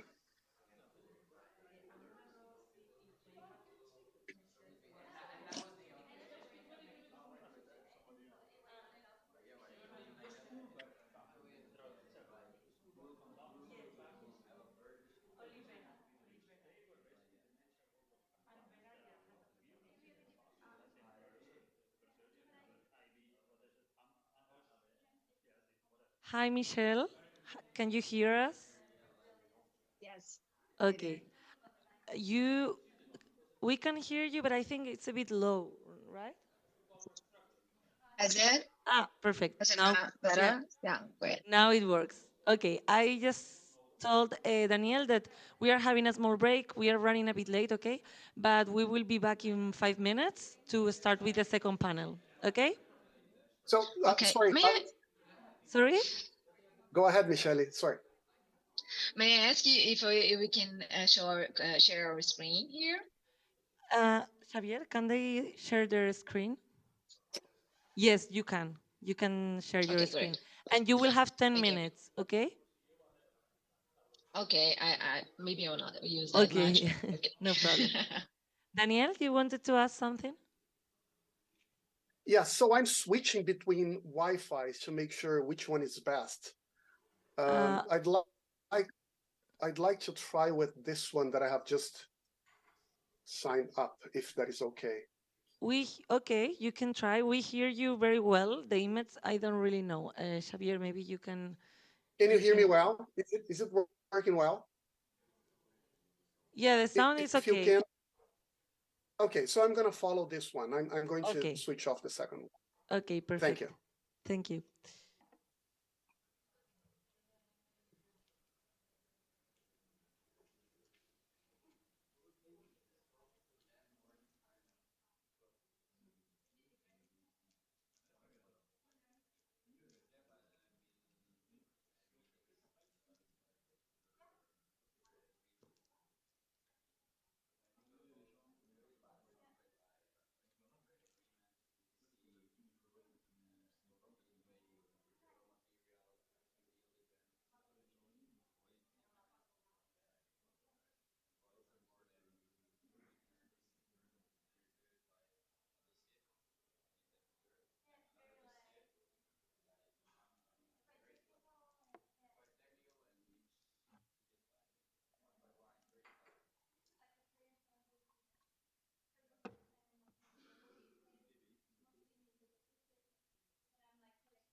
Daniel, tá, a gente está te Eu estou ouvindo vendo bem, já. vocês estão me ouvindo? Chegou vivo? Tá lindo, todo engomado, tá ótimo. Bora.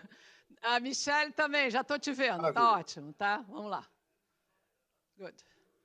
A gente, can you just put here so you can maintain the two, myself, and we... We can, no, unfortunately we No? cannot. You need to point towards here. I have to point here? Yes, not to the Okay, screen. okay. Oh, nobody's going to say ideas. How to go back? Put it back. Ideas. What's ideas? What's the first one? It's nice, so we have the three of us, and where I can stay over there, right?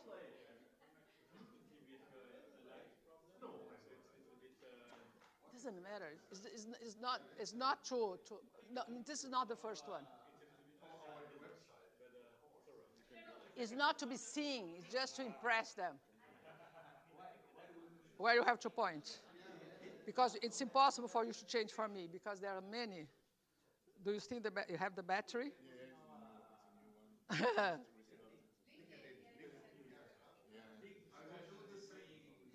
Never works. Let's try. Let's go. I have to point here. Okay, nice. And then back. Great. And what is this? Oh, two.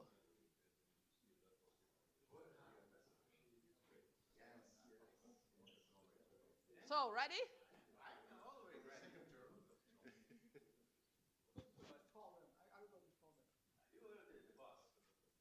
Let's go to work.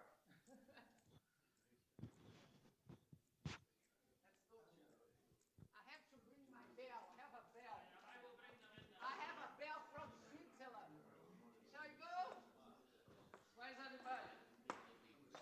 Shall we go? Shall we go?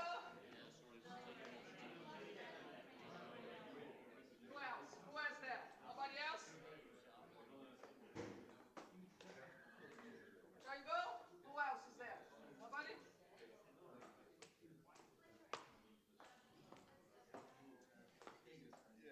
Okay, yes. Thank you. I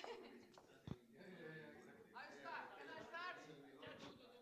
Can I? Let's go. Can we start? Come on. Can we start? Please, you have to turn here.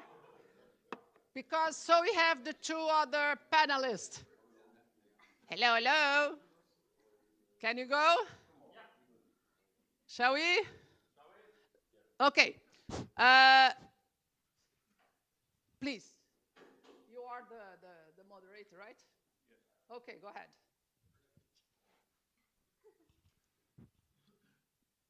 Am I on? Okay. So, welcome. I'm very happy to moderate this session. I'm here with SEPS now for almost 2 years. I was already here where we could have bumped into each other way back then.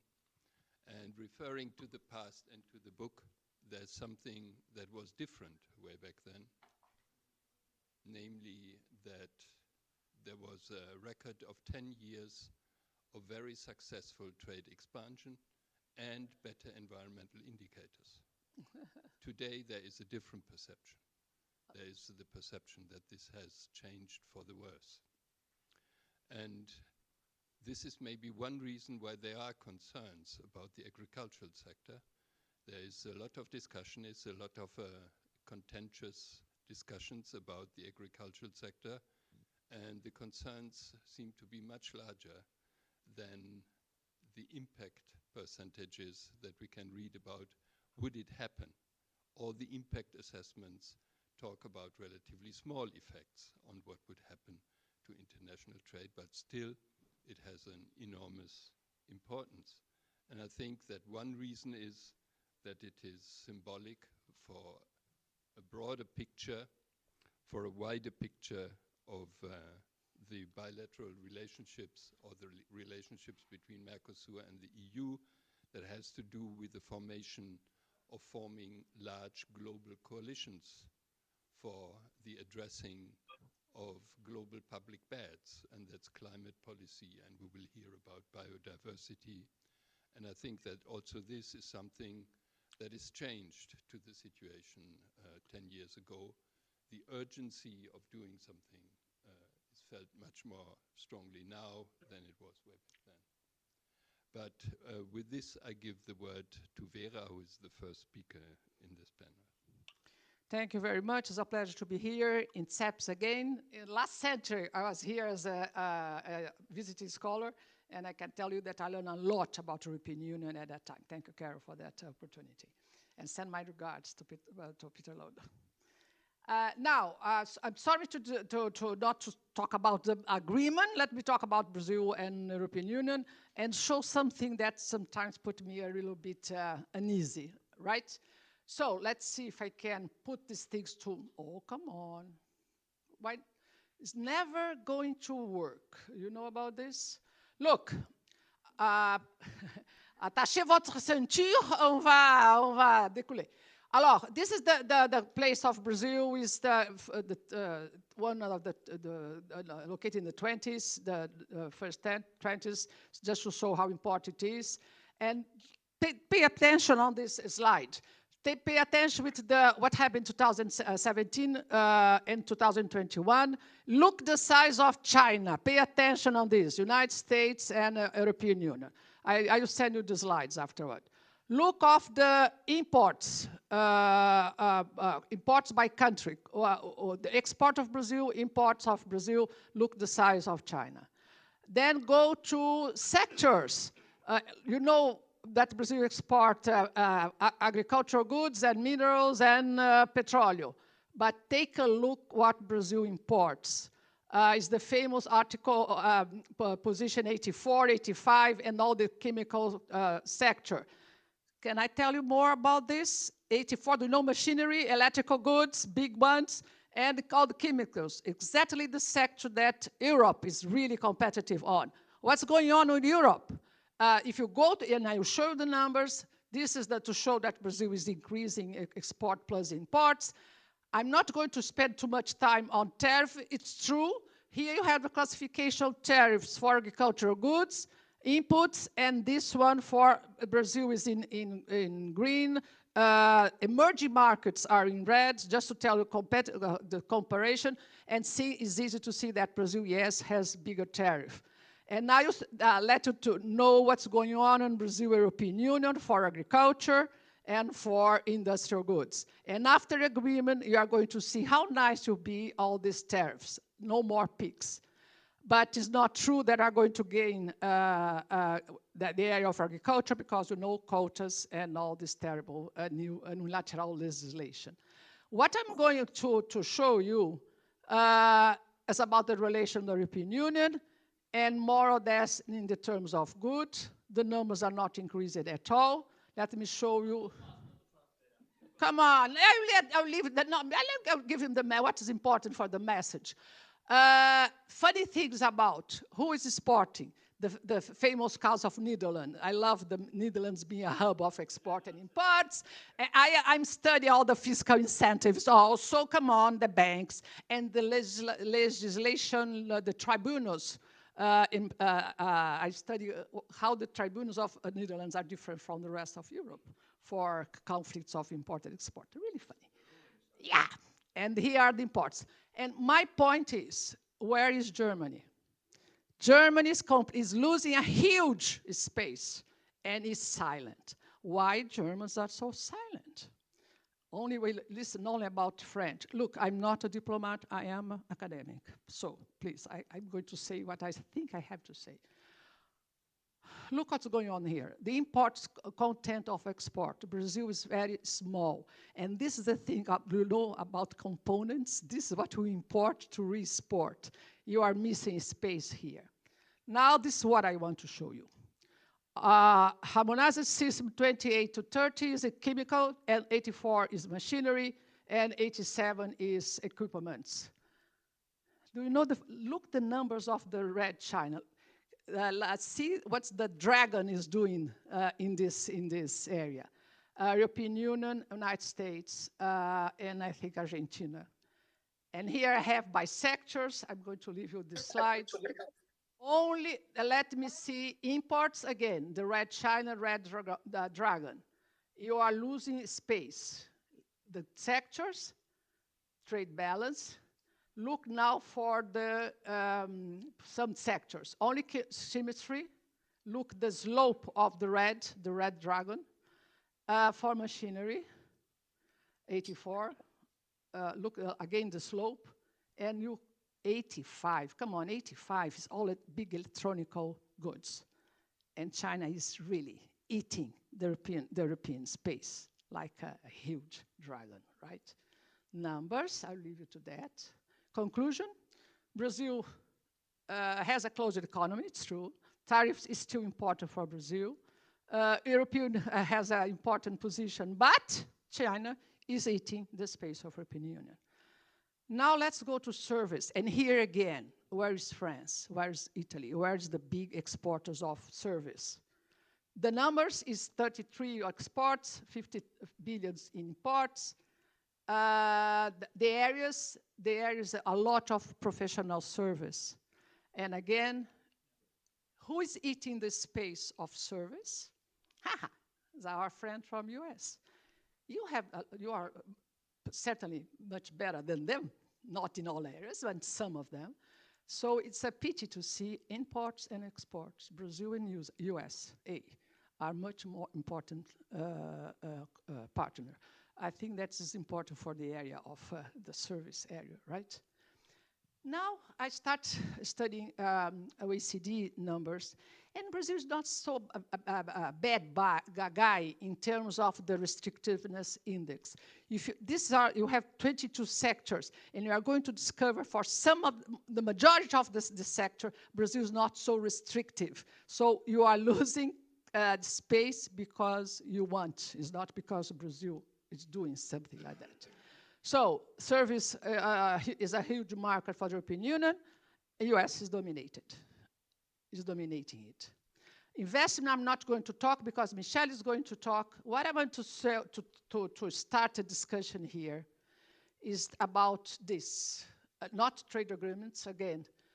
Look at the agreements of Brazil.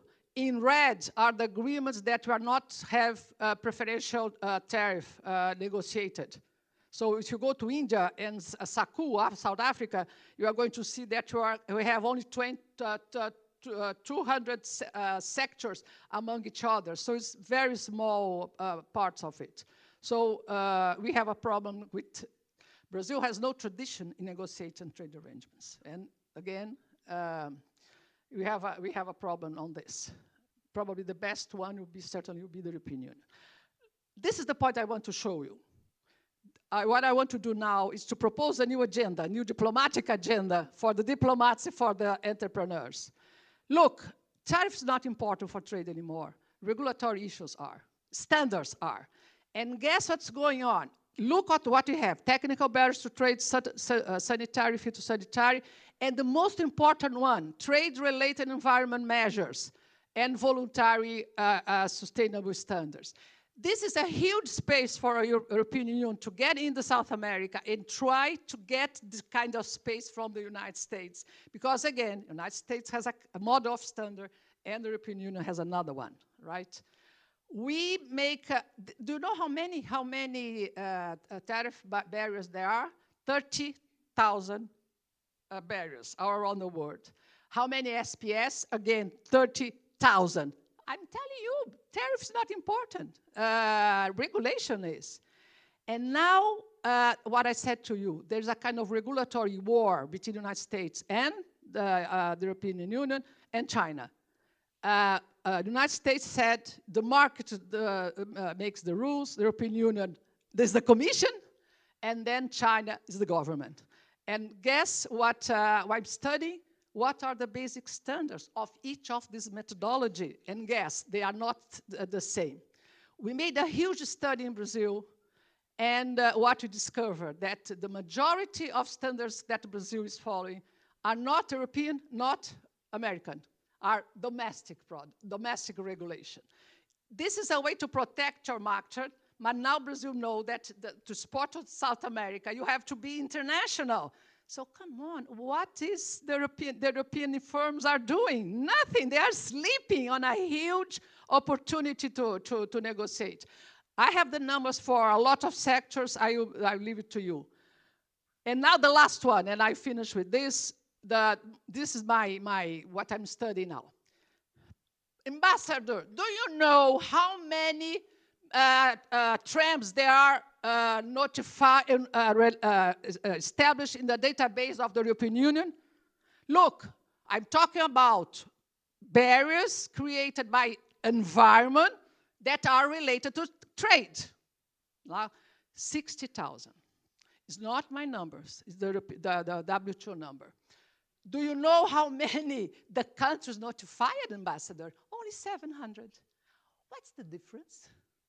Why did the Secretariat of WTO count 60,000 and countries notified environment measures only almost 8,000?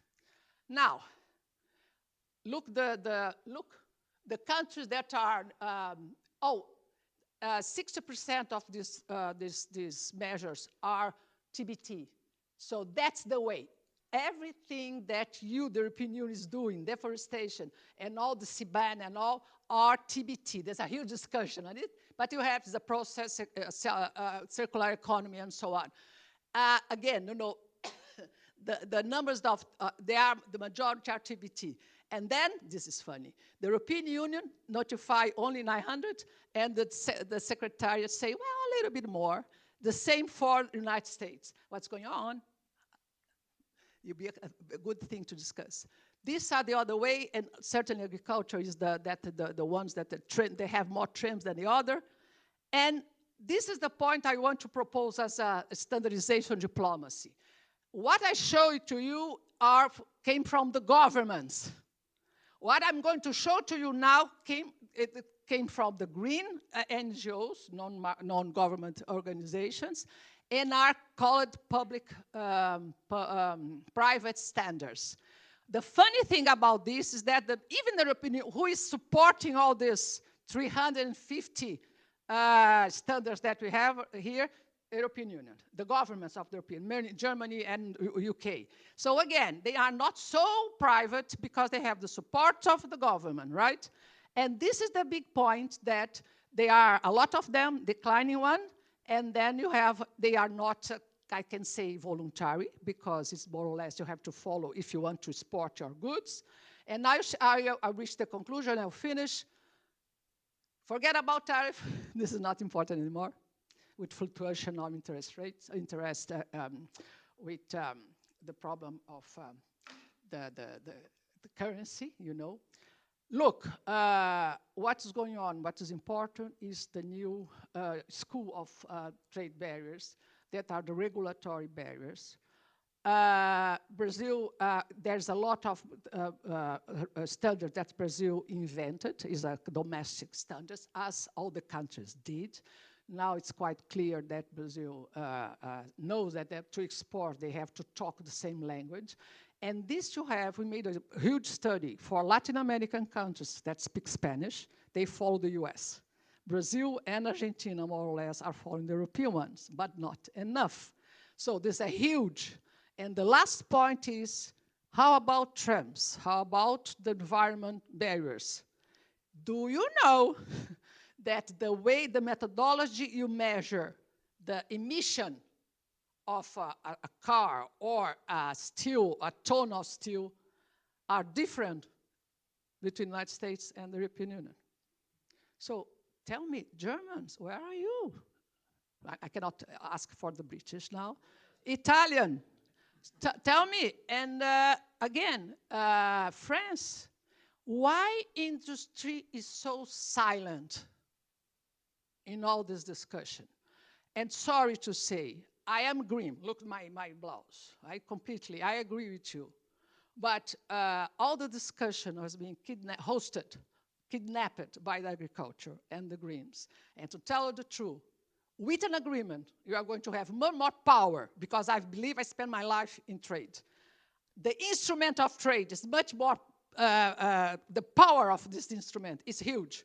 So with the agreement, the European Union will be much more, who have much more power to negotiate and have to spread the standards that the European Union believe they are much more important. So it's the opposite of what you say. Thank you very much. 10 minutes.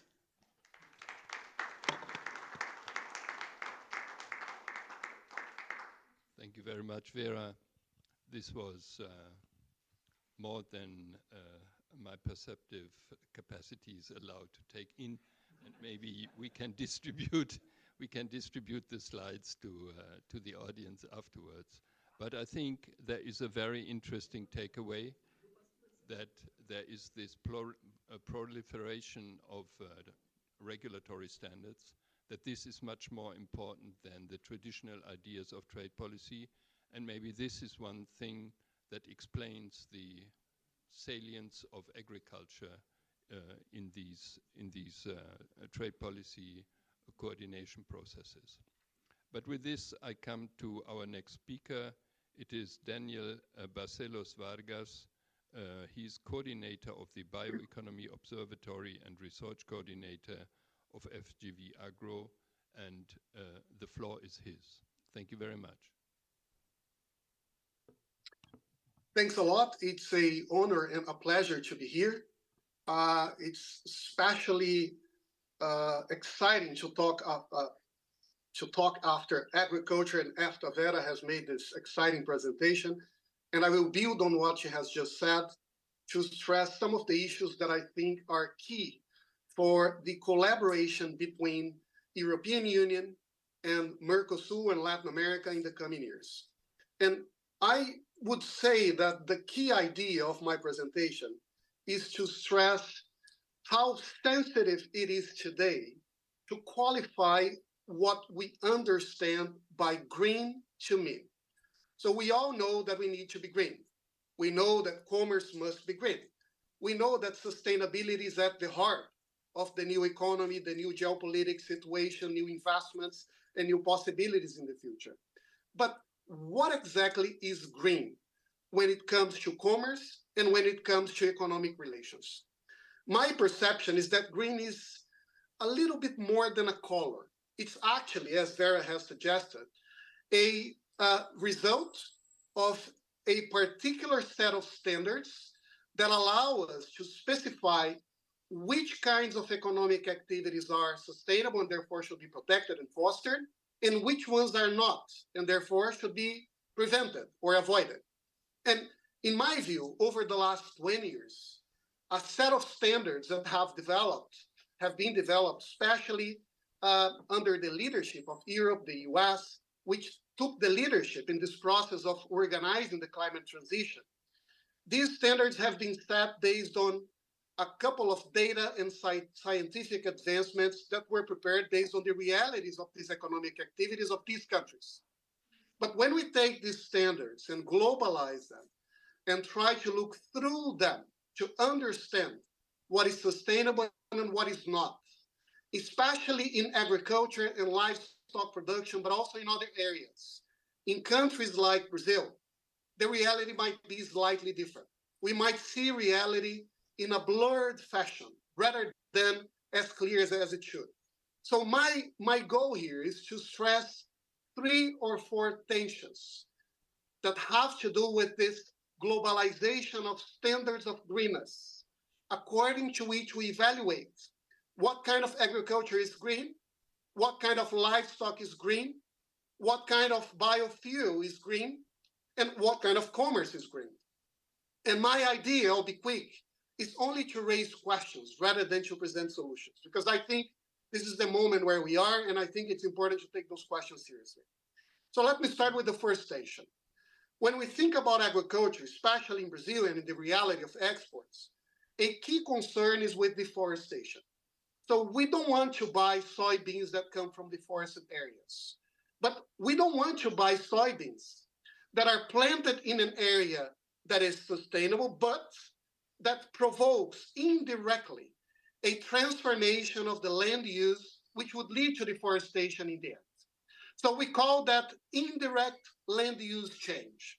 And a lot of companies and regulations, they are adopting indirect land use change as a standard to qualify what kind of goods are sustainable. And most of the standards according to which we define ILUC, indirect land use change, they are based on a zero-sum game. Let me explain. They assume that there's no available land in a country or in a region. And once you decide to grow, let's say, sugarcane in an area, you are at the same time making a choice not to use that area for a second thing. So if we plant sugarcane in São Paulo, in the southeast of Brazil, that means that we are expanding the use of land in other areas of the country, eventually leading to deforestation in the Amazon.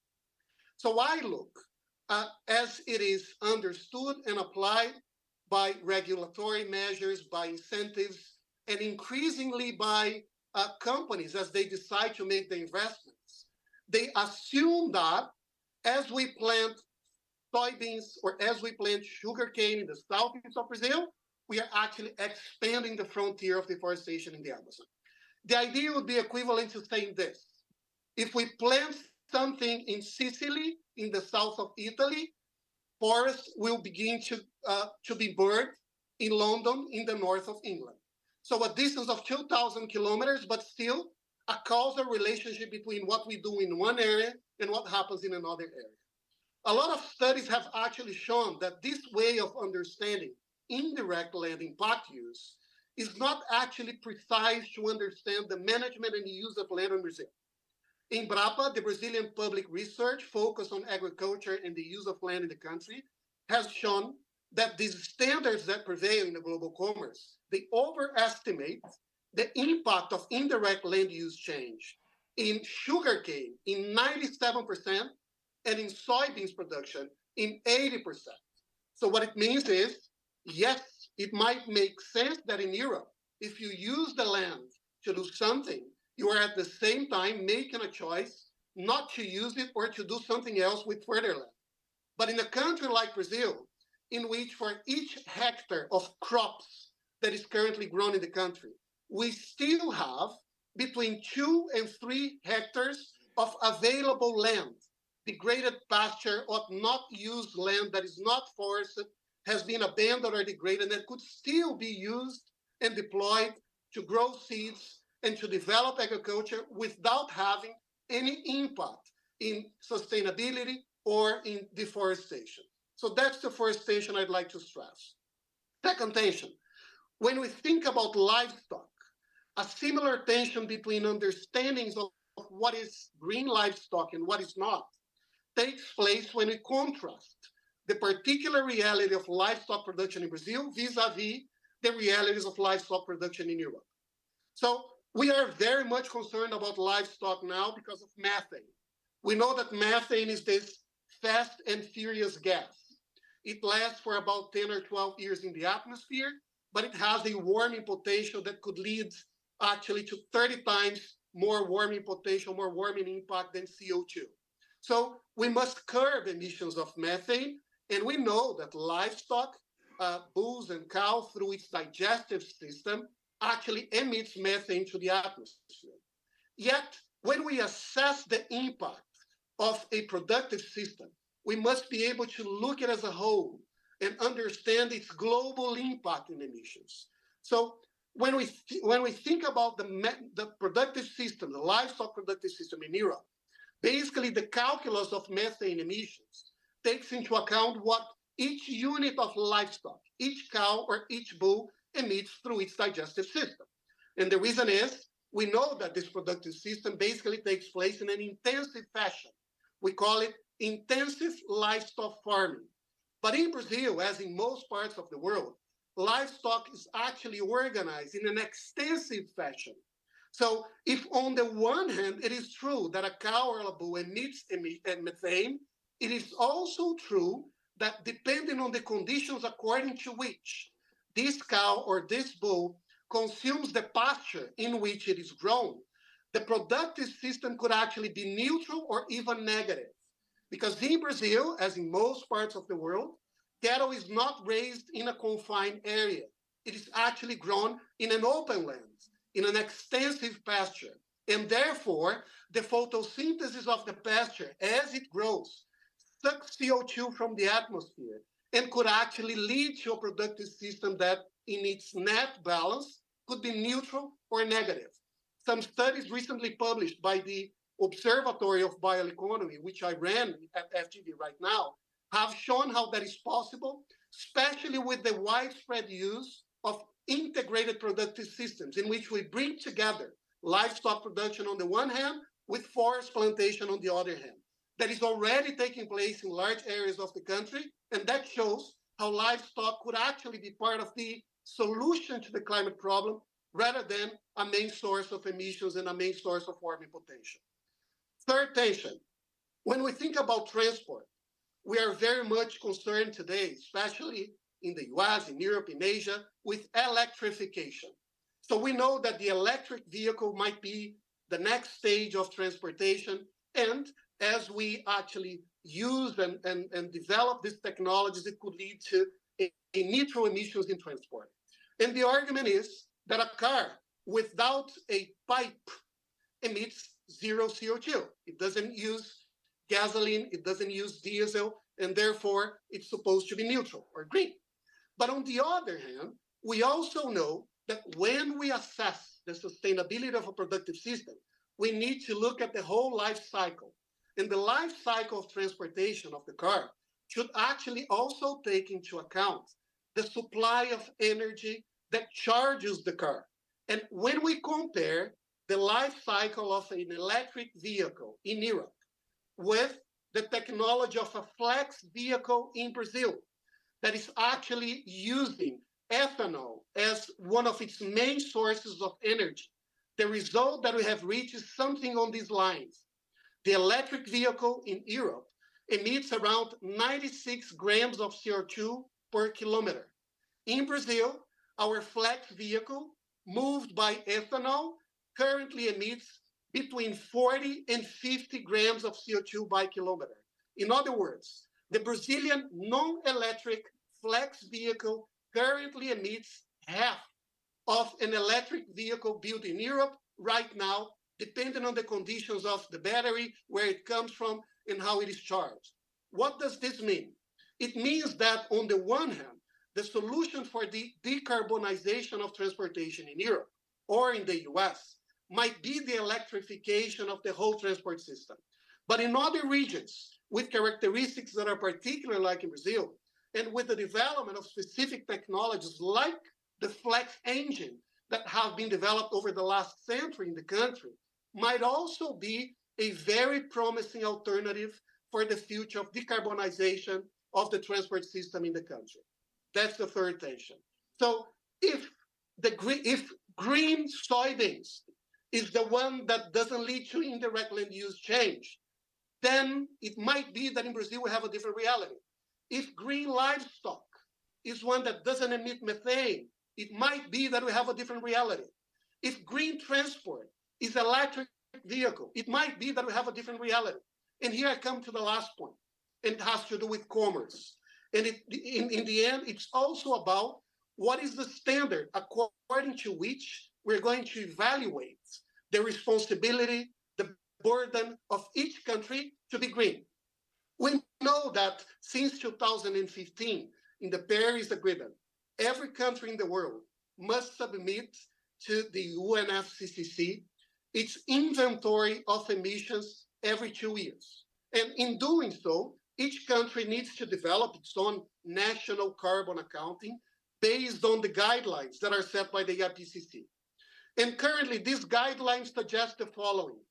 If you are a country that extracts oil from the ground and sells this oil to a different country that will use it, for example, to move its transport system, which of the two countries should have the burden of actually registering the emissions resulting from the burning of the oil? The country that has digged the oil out of the ground, or the country that has consumed the oil in the end of the line? And the answer is the consumer country. So if Norway digs oil from the ocean and Italy consumes the oil in its transport system, it is Italy in charge and responsible for the emissions taking place from this oil. But now let's contrast the same standard with what happens with countries that grow food. Brazil is a country that actually produces food and exports to about 200 countries in the world. And by doing so, the country contributes to nurturing about 800 million people in the world. But if Brazil exports food to the world, let's say to Europe, and then Europe uses this food to consume or to transport or whatever, to process, which of the two countries is actually responsible for the emissions coming from the consumption and the production of food? And the answer, according to the current guidelines, is the productive country. So here, two tensions emerge. One is, if you are a country that has your economy based on oil extraction and export, you are green, as long as you sell it to the world. So Saudi Arabia is probably one of the greenest countries in the world. Norway is a model of greenness. But on the other hand, if you have an economy that is based on food production, and you use this food to combat the lack for foods, to guarantee nutrition, to guarantee peace, to stimulate countries like in Africa that are still struggling to deal with the issue of poverty. By growing food itself, you are already threatening the environment. Does it really make sense to use these different standards to evaluate the burden of emissions of a country that is actually based on oil and exports and a country that has its economy based on food production? Here is another tension and the last station that I'd like to ask. Here I come to the end. What I mean by this different standard, what I mean by these tensions of the standards according to which we define what is green in food, in meat, in transport, in commerce. What I mean is that these are only some examples of a series of tensions that could actually be identified in many other areas that are growing increasingly significant, as Professor Vera has stressed, but that are at the same time absolutely meaningful for the future of commerce and for the future of the world. I don't think the reason that this tension has actually been created and developed has to do with the evilness, with the bad intentions of one or another country.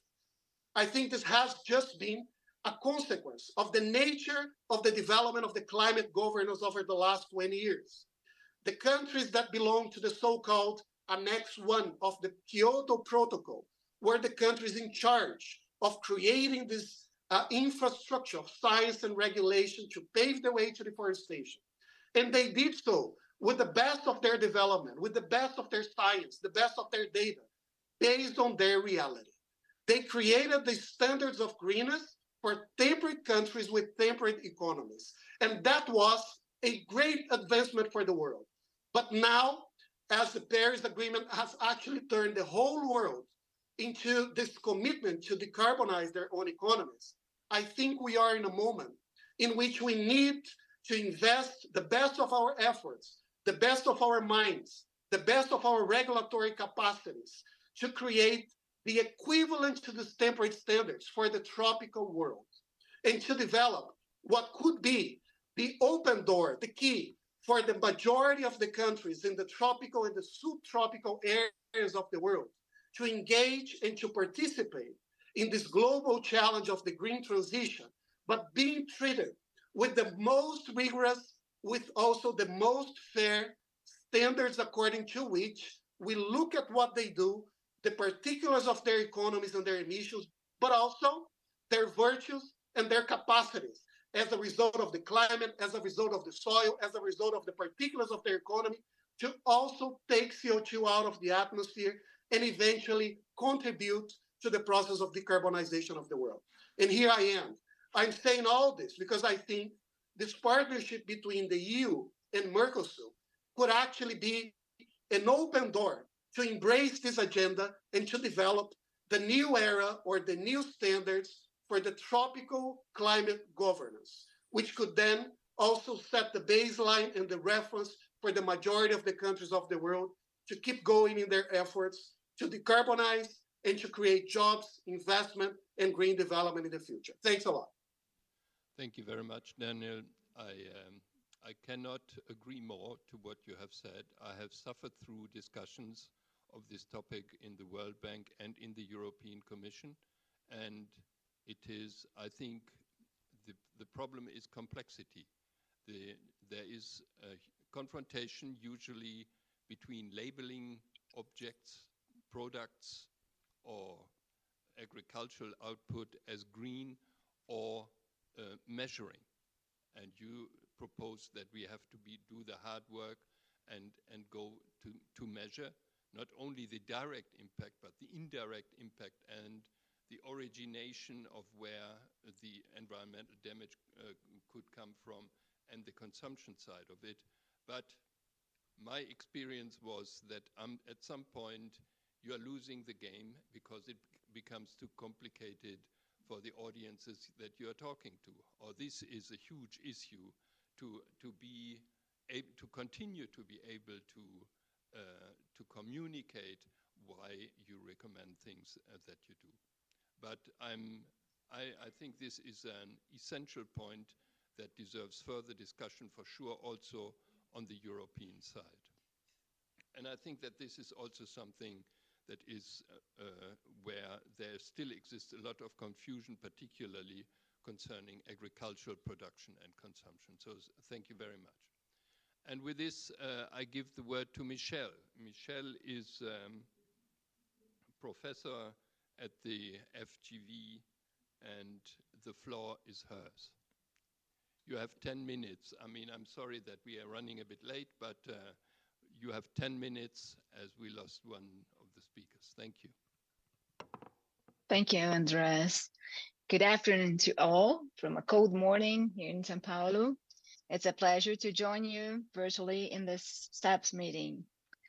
I ask your permission to share a couple of slides, suggesting 4 points for our discussion in this session.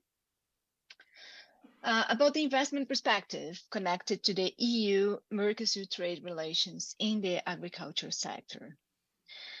First, I want to highlight the importance of the European Union and Mercosur foreign direct relations. As we see, the European Union is the largest investor in the region in terms of foreign direct investment stock. For example, in the case of Brazil, the EU responds to almost 50% of FDI stocks, and for the case from the side of European Union, it's the 6th largest destination for extra EU FDI. In the reverse direction, although at different levels, the European Union is the main destination of Mercosur FDI.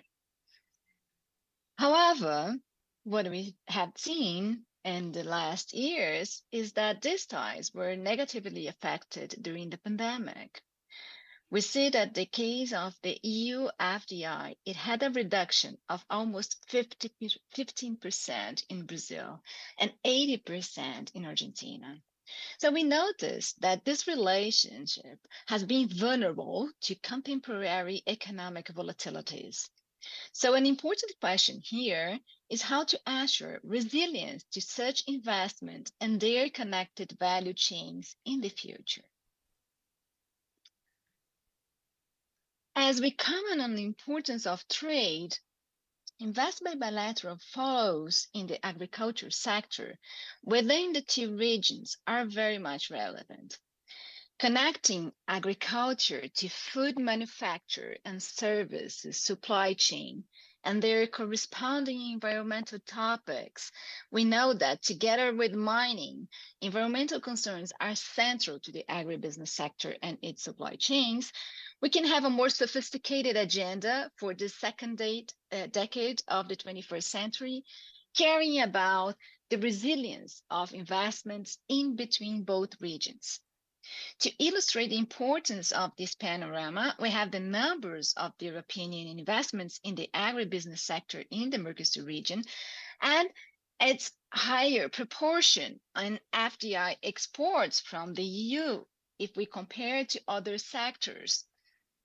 In addition to that, it is remarkable that among the top 10 European Union investors in the region, 8 of them are linked to the agribusiness supply chain, including the farming of green energy. I apologize for this cloudy figure. This was the best I could get for you. But this is only to register the relevance of certain corporate groups and their profitable investments in the Mercosur region.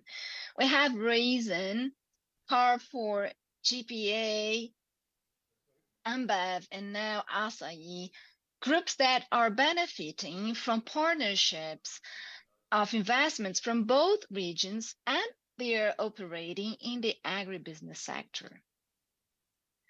So then given this relevant economic outline, I finally address my third and fourth remarks on the regulatory frameworks.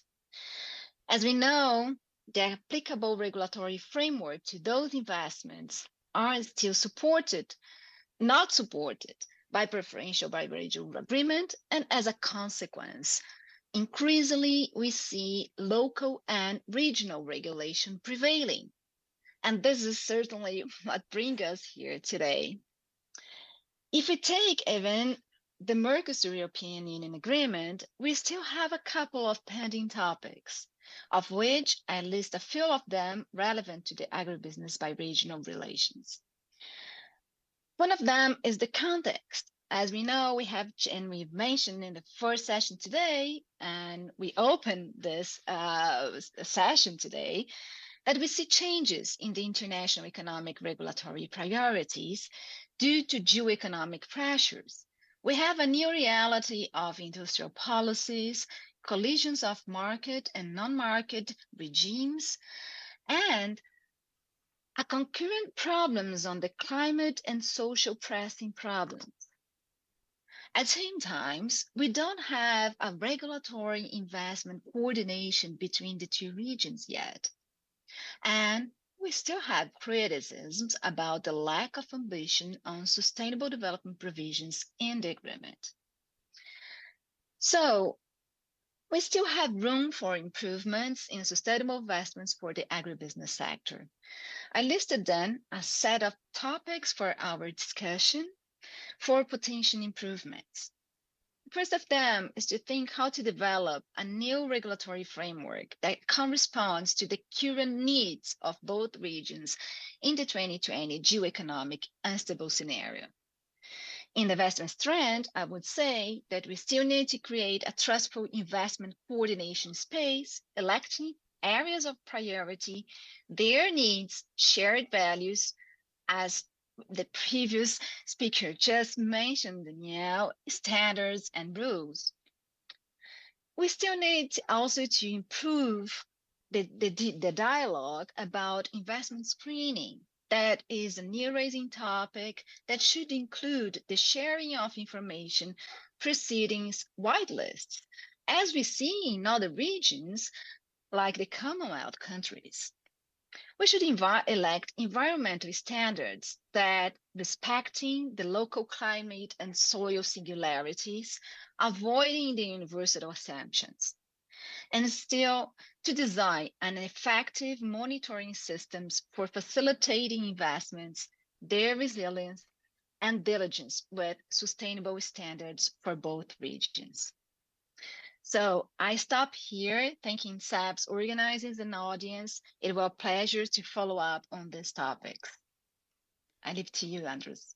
Thank you very much. Thank you very much for this presentation. It shows the need for, or the opportunities that would exist if there were a negotiated agreement on regulatory rules rather than a race of having unilateral regulatory rules implemented and trying to get support for them. I think this links well up to the presentation of Vera. With this, I open the floor to the general discussion.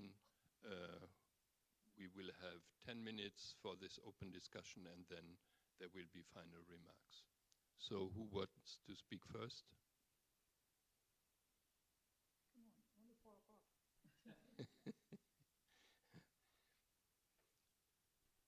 If not, let me allow me to say another conclusion. Look what is going on, what I call the cacophony of standardization on the area of environment, so important for you. So you have one kind of standards for what I call TBT, that is the technical barrier to standards made by the government. Then you have the private standards that I came from the Greens organization. Then you have the other thing that I skip mention is what you call environment, social, and corporate governance. They came from the auditing firms, from accounting firms. And come on, they are not talking the same thing. I'm studying this. The standard that came from the government, the standard that came from the private sector, and the standard that came from the auditing firms, the banks, are completely different. They are not talking the same thing. And Europe is the one that is really spreading this kind of cacophony. And now I discover that OECD has another area of compliance and so on, proposing another kind of standardization. Sorry, this is not the way the Europeans are going to get what they want. That I agree with the main objectives of the European Union. The question is how to get there. So I think it's a nice thing, Carol, for us to study together if you want, because there's a lot of place to cooperate. Thanks. Yeah, thank you very much. Well, I mean, the OECD is not a European institution, which many people but it's doing the same. Come on. Yes, but this could be a forum to have the negotiations that were suggested also by Michel. But are there other questions? Just for a comment. Yes. Thank you. Also, thank you to Daniel, thank you to Vera and to Michel about these comments. Certainly because Europe is a bit preaching the world with its green standards, but they're probably not necessarily standards. They are kind of sentiments, probably in certain cases, like you have said, Daniel, certainly very well. If you say about, for example, if you drive an electric car, it depends where the electric energy is generated from. But also you can look at, for example, the electric car itself, how it's produced.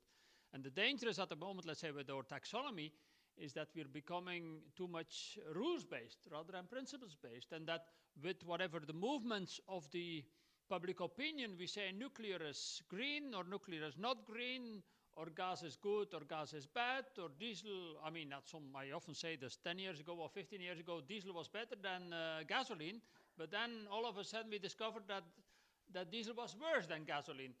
But these things evolve, and then the mood sometimes, or say the sentiments are stopped by the research, but often, let's say, the sentiments overtake what is proven in scientific research. And that's a bit the problem, and certainly Europe is proud to lead the way in these standards at a global level, but sometimes, I mean, should go back to its drawing boards and then say, look, are we doing the correct things, and is it really well argued and well based? And like Vera was saying, we have different standards. We have this debate about double materiality now, let's say, which is also on itself is already dangerous. We have the financial materiality, and then we have the non-financial materiality, which are two different worlds, basically. The United States has a totally different approach. I don't know what you're doing in Brazil on this, but if you look at a company and you say, look, yeah, we look at the green standards through totally different glasses than we look at the financial standards. And for financial standards, we have a very well-developed kind of, corpus, which is widely respected and more or less agreed upon. There are still differences, but on the green standards, we're just running away from each other than moving in the same direction. So I agree, and it's something, on which this debate I personally think is very useful, because Europe is moving a bit too much on its own and thinking it can convert the world, but it doesn't realize sufficiently what's going on. Also, Daniel, what you said about, for example, specifically food production and so on, the way we look at food production is to Brazil is totally through European eyes. It's not through Brazilian eyes. Let's say we have to, and then what you mentioned, the example of bioethanol as well has been, a very widely debated also in Europe. But if you have a bioethanol, which is the advanced one, or let's say from waste, this is a totally different debate as well. But if you see that, for example, in waste from food is enormous, also in Europe. So the water which is produced for food which is thrown away because we haven't sold it, for example. So a lot to be discussed, but I didn't think it's sufficiently on the agenda in Europe. Yeah. And so I would invite you, certainly, if you want to write a shorter comments on this with us, because we need to advance the debate on these matters. Very good. Sure. Yes. Ambassador. Thank you. I shouldn't, because I spoke a lot in the first panel, but listening to you, I remembered a few things of recent past here in my activities. I was invited to an event in the European Parliament which was called Beyond Growth. And they had like this voting poll in which when I came into the room, it was 85% against trade and 15% for trade, etc. It was an audience that had more or less made up its mind. And one of the presentations really alarmed me because it was a professor that defended these autonomous measures, saying, we need unilateralism of, I will never forget this, unilateralism of the actions to get multilateralism of the results, which was an absurd proposition. And I said, not in non-diplomatic terms, I strongly disagree with your proposition, because this is basically saying a bit what you have just said. The problem that we have now is this concept of, and I use this a lot, selective multilateralism, in which you choose the parts of the rules and the agreements that you want, and you discreetly cast aside those that you don't want. So in the two presentations that I just heard, and the presentation also from Vera, you have a common theme, a common thread, which is we built all these rules together. And we built all these regimes together. And these regimes, they are balanced. So if suddenly you go there and you pick and choose the parts that you like, and you discreetly leave aside those that are not convenient to you, we have a problem. So that's one of the first challenges that we have. And the other problem is that, like everybody said here, we are all again, want to fight climate change. We all want to stop deforestation. We all want to protect indigenous populations, etc., and etc. That is a common agenda. The problem is how we get there, right? So when you have, for example, a legislation like the anti-deforestation legislation, and this was not said only by Brazil. I was yesterday around the table with around 20 developing countries that are concerned with this legislation, because they're saying, listening, what causes deforestation in our countries is not necessarily agriculture. In some of them it's illegal mining, in some of them it's illegal logging, some of them it's other illicit activities, drug trade, whatever. So yeah, of course it's very difficult to be against the concept that you're not going to import anything that results from deforestation. But the problem is, are you actually tackling the problem? So that's why I made in a very diplomatic terms here in my presentation, but now you give me space to be less diplomatic, that you have to go through the route of cooperation and working together and take into account our realities. And I like the presentations from Danielle, Michelle, and also, of course, always Vera, which shows us the big picture that we're facing, and that you have to look at local realities. And in the near future, we will have other measures that are going to be very, and you're going to be interested in this, we're going to have eco-labeling in the menu here. And then we're going to have the legislation concerning work analogous to slavery. And then we were going to go more and more into this agenda. And if we don't go into a cooperative mode in which you take into considerations the realities in both regions, we are going to get into trouble, because at some stage, maybe the developing countries will start developing their own autonomous legislations, because they also have their parliaments and they also have their interests, and then we are all going to be in trouble. So that's why I propose the route of dialogue and cooperation to deal with this kind of issue. Sorry for taking the floor again and speaking so long, but this is, I think, is a central issue. Thank you. Okay. I should give the last word to Daniel and Michelle to have final remarks on reactions that you might have to what has been discussed here. And after that, I will hand over the microphone for the final remarks. Thank you. Daniel?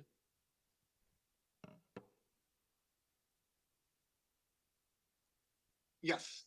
So thanks a lot. An honor to be here again. Wonderful comments just made me think. I just would like to add one extra idea for the pool of discussions, which is, I think this challenge of establishing standards that are somehow more inclusive, they have to do with what kind of sentiment prevails, but I also think they have to do with what kind of scientific development prevails. Because my perception is that in Brazil, what we need now in order to develop, let's say, standards that are more rigorous and more sustainable is a better science. Because to a large extent, the science according to which we measure things, we establish the average, the mean, to understand emissions and so on, is important. It has not been actually developed based on the reality of our soil, which is much more intense, rich, warm, our weather, which has its particularities and so on. So I think it has to do with the tropicalization of science, which will in the end help one another and foster and improve the quality of the standards according to which we understand the differences in the world. So that's one issue that I would add. And the second issue that I would add is that look how important it would be if we were able to assess properly the sustainable impact of the particularities of a country. And here I have some data that have to do with the debate on electrification. The Brazilian bioethanol, only in the transportation of cars, not all vehicles, only cars. We have done this assessment in Brazil. Between October and December, 3 months, end of October and December, in 3 months, avoided around 9 million tons of CO2 emissions in Brazil. That is equivalent to planting 220 square kilometers of forest. To give you an idea, the Black Forest in Germany, one of the largest in Europe, has an area of 160 kilometers. So in other words, in 3 months, we planted almost a Black Forest and a half of avoided emissions only because of bioethanol in Brazil. So it is really important that we're able to understand things for what they are. Because to do so, I think, will only help us actually move forward and decarbonize faster and so on. But thanks a lot. It's an honor to be here, and I hope this conversation continues. Thank you. Michelle? So, yes, I would like to reinforce this idea that it's a moment to be really honest between us, that the world has changed and we need to look at the new needs for both regions to rethink the relation. And in this exercise, it's very important to get a point that Pedro raised, that is really to avoid this restrictive view of just limiting the alternatives to new relocalization of our production, of our solutions. And then a new way of doing that is really to design the new regulatory rules that you just mentioned, Andres. This is an exercise that in the past, we have to admit that countries such as Brazil left the role of developing these proposals of which should be the regulatory rules. Brazil came out with an alternative proposition for investments a little bit later. But it's on the table and is still to be developed. And I think that we should also think about that in terms of trade, and especially to a very important sector to our lives here, that is the agriculture sector. And so the lines that both Vera and Danielle raised to us, that is really to think about what are the tropical singularities, and that we should show and clarify. I think they are very important to be considered in this new sort of regulatory rules. And in that sense, I think that when we think about regulation, we are not only thinking about content, but we are also thinking about infrastructure. And we should also consider the limitations of the countries and the state apparatus that we have in those countries. These are concerns that should be taken in the new thinking in our fields. Thank you very much for your time. Thank you. And with that, I give the mic to Gerhard. Yeah, it can be brief. Thank you very much. I mean, I found this an extremely enriching debate in the sense that we have to be very careful with our selective multilateralism. We think we preach multilateralism in Europe, let's say, to the rest of the world, but our multilateralism is very biased, has a very strong bias with the way we see it over here. But of course, the world on the other side of the ocean is fairly different than here, and you have to try to understand that, of course, our way of looking at this is determined by living very closely together in Europe in a very small space, whereas in Brazil it's fairly different. You have much more space, and of course there are certain things which are scarce here, which are not scarce over there, for example. And that's why, again, let's say these things, certainly if you speak about green standards, environmental standards, they're very strongly determined by local views, sentiments, as I was saying. It's so difficult to develop standards as we do in finance and accounting, to have them in the same way in the domains of green environment, ESG, yes, you could develop. So I think it was very useful. I hope, let's say, we can further contribute to the debate. I said already to Vera, but also to Daniel, if you want to produce a paper with us on this, because I think we have to advance the EU-Mercosur discussion in this sense. And I hope we will manage. I'm, on the other hand, not so helpful. It will advance so rapidly if I hear this, but I think it will certainly do. And with this, I will first give the floor to Cesar, but then I should thank my colleagues as well for a fantastic coordination and cooperation between FGV and CEPS, certainly Andreas, but also in the previous panel, Fanny, but also Laura, which has helped a lot, and Xavier and the other Xavier, let's say, to promote this event, and all the different speakers also from FGV, which have made this a success, but probably also Cesar, let's say, for the cooperation with FGV, I mean, which is not new, as I said. It's great that we cooperated in the past and we can continue this cooperation. It's great for us. We are a small one as compared to FGV, which is a huge institution compared to us, but that was also, from that perspective, fantastic. We could cooperate. Cesar. Fine. I just want to thank you all and say that we are open to do more times this kind of discussion. I think we have to learn with each other. I think we don't know nothing about Europe, and Europe doesn't know anything about us. And what we saw here was that FGV has a knowledge. We can share this knowledge, but we have also to have the counterpart. Now, today was only FGV's views. Maybe we can have another one with discussion with the scientists from European institution or something like that. So, but we are open to do again, and I hope that we can be more close to Europe in order to have more democracy, in order to have more development, and everything is going to be better. We are a European country as well. So thank you very much for being here. Thank you. Bye-bye. Thank you. Great. Great.